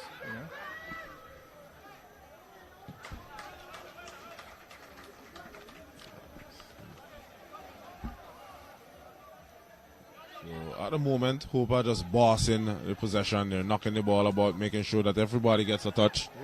Starving the BESCO Pastures, having them chase shadows at the moment. In old-time parlance, they would say, freeze them. They're not able to touch the ball. And teams long ago were able to do that well. I remember one year when I was a youngster growing up, Notre Dame had a very good team that time they used to say the first division. We had first and second division. And they played a second division team. I don't know if it was a knockout or something. And they didn't get a touch of the ball for very much in the game. They able to freeze them out. And here's Osment. Osment isn't he pulled down there by the defender? The referee is not having any of it. And that can frustrate you when you're not getting any possession. Well, sure. And sometimes that makes you get a rush of blood and you go in too hard in a tackle and then you end up getting all the shower, marching orders. But had that penalty from Cunningham went in, we might have seen a different game. BESCO Pastures,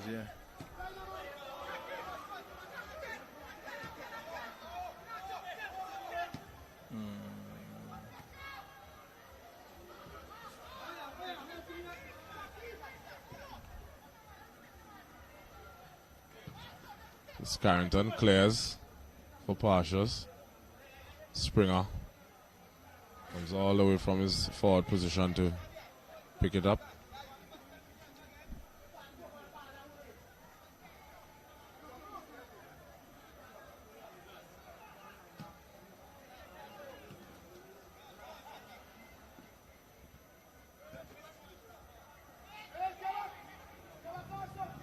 Quick footwork there by Mazik Herbert.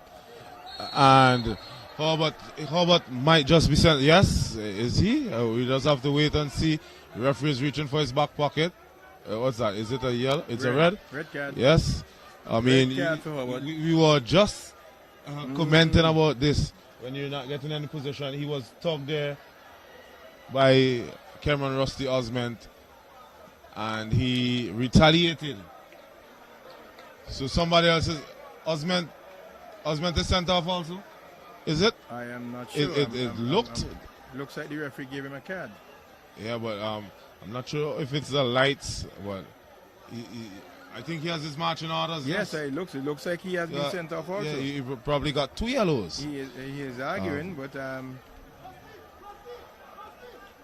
I'm not sure that I agree with that decision, but it probably might have been something that he said. But I mean, if that's the case, why would he say something when he just had a player? Well, we saw him earlier. We saw him earlier on in an attack where he was allegedly fouled, and we could have heard from the language that he used. So I don't know if it's something that he said to the referee or. I don't think he had a second yellow card. He had a first yellow. I can't remember him getting a yellow card in the game so far.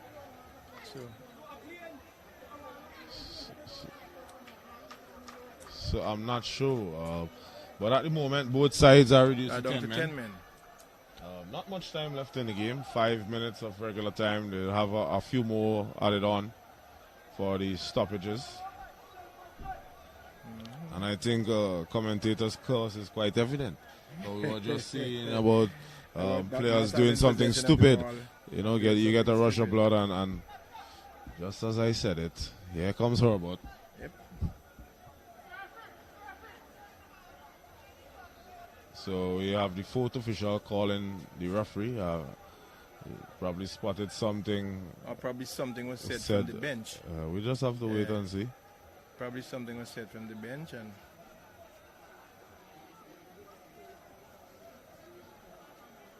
we know when you get sent off, you cannot be in any technical area.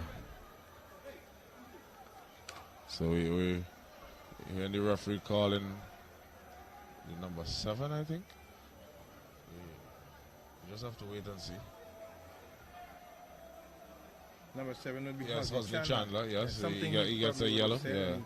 Gets a yellow card after being substituted. So it was clearly obvious that Chandler was not at all pleased with that substitution. And as you rightly said, something is not well in the BESCO camp. They would need to really pull the players together and have a discussion. One of the advantages of our vantage point is that we're directly above both technical areas. Right, so we see and hear everything that is going on.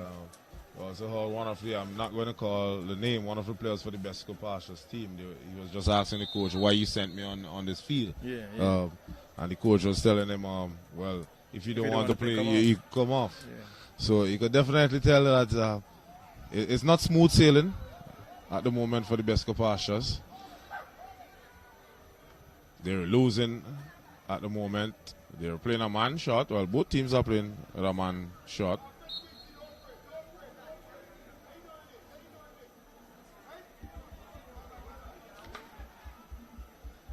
Luckily for Cameron Osment, his team is winning. Yep. He was a hero and a villain all in one in this space of about I would really like to 3 to know 5 minutes. What was the purpose for his red card? I don't know if it's a case where he said something to the referee. I could only imagine it would have been for dissent. Yes. Because we did not see anything that warranted a yellow card from what transpired between him and Mr. Mazik Herbert. Now we see Lamash set to enter the match for the Guardian General Hope team. I think he carries Dowers to the end. Yes, Terry Lamash, Dowers. Right.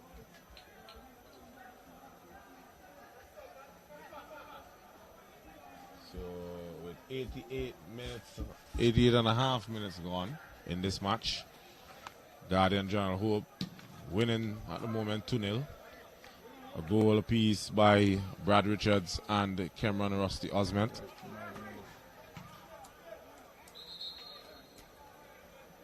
So the change will be made now.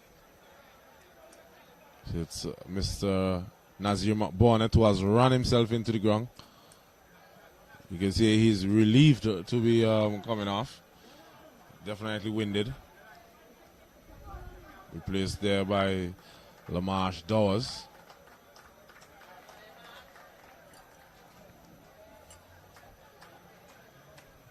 It's a corner kick now for the Hope team, who have not really placed anyone inside. Dawes and Richards, the only two guys in the 18-yard box at the moment. Now here's Jilks. Jilks plays it across for the number 16. Has time. It's a shot. It's closed down pretty well, and it will be a goal kick to resume proceedings.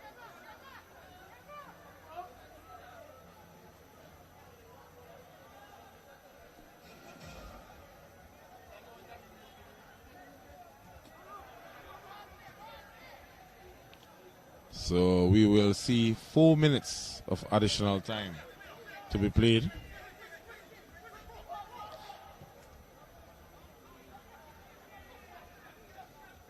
So we're now into, yes, we have just entered the additional time, which will be 4 minutes. 4 minutes for BESCO Pastures to try and get something from this match.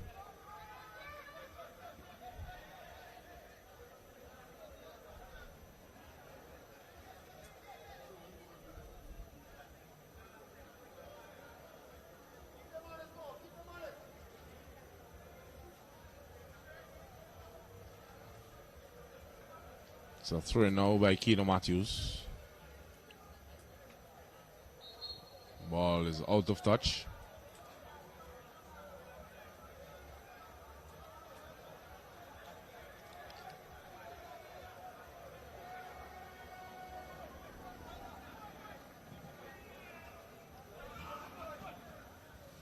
Here's Springer for Pastures.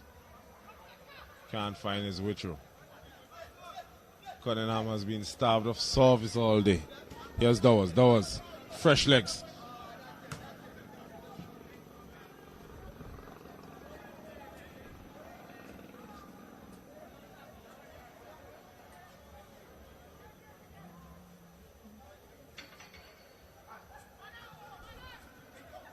Here's Ezra. Finds Cunningham. Cunningham can't control. Miller. It's been quite impressive in this match, despite conceding a penalty. His goalkeeper did well to save.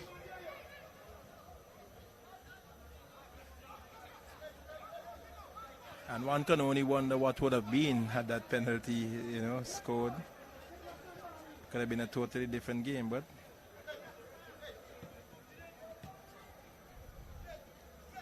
so here's Dawes.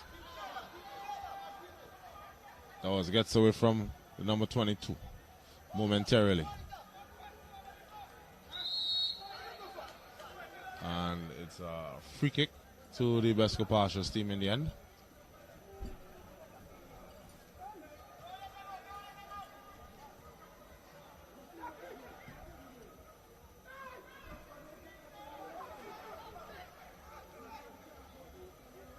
Here's Cunningham for Pastures.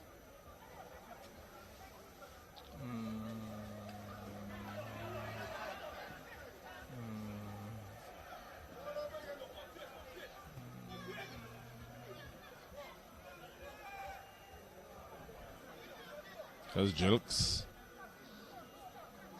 Let's hope they're just taking their own sweet time, winding the clock right down. BESCO Pastures know that the game is over. Yep.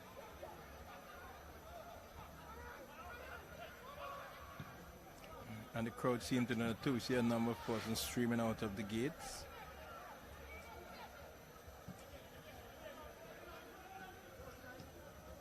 BESCO Pastures. Could they score a consolation goal? Leaves Dowers on the turf. Cunningham with another shot that is blocked. And it will be a corner kick, which we may just see. It depends on how the referee feels. As our Bestco partial player is down on the turf.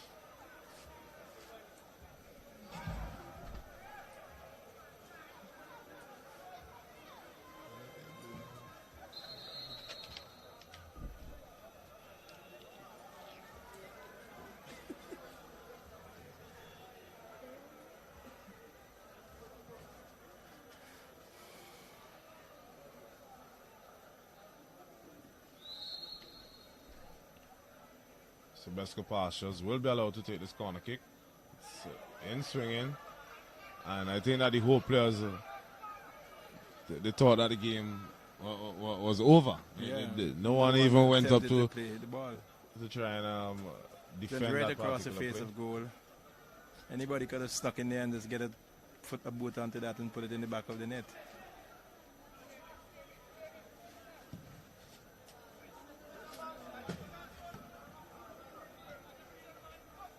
Referee looks at his watch. We're almost into 95 minutes. This time he signals at the end of the match, Guardian General Hope, they have won 2-0, a goal apiece by Brad Richards and Mr. Cameron Rusty Osment.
Yeah, so we're standing here with the goalkeeper for the Guardian General Hope team, Sil Batiste. Batiste, how are you feeling?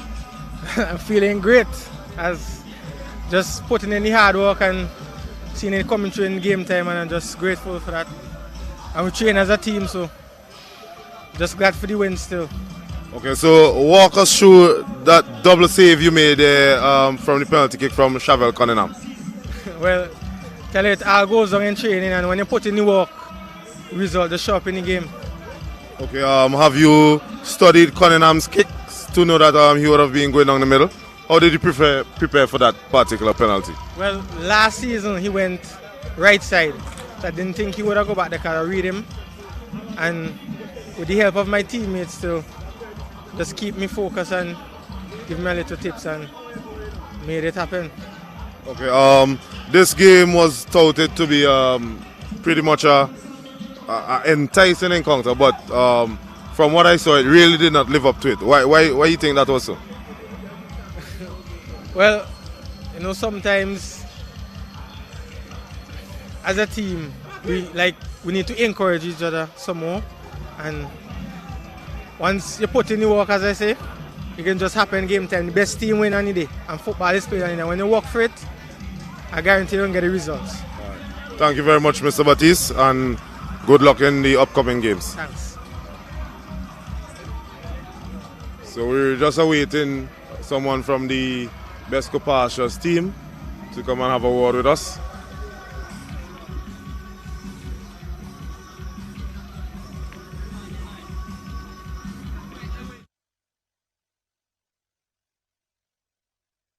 Mr. Trimingham, the manager and coach of the BESCO PASTURES team. Trimingham, I know that you're not pleased with the result. Well, definitely not. The game was not beyond the quality players that I have.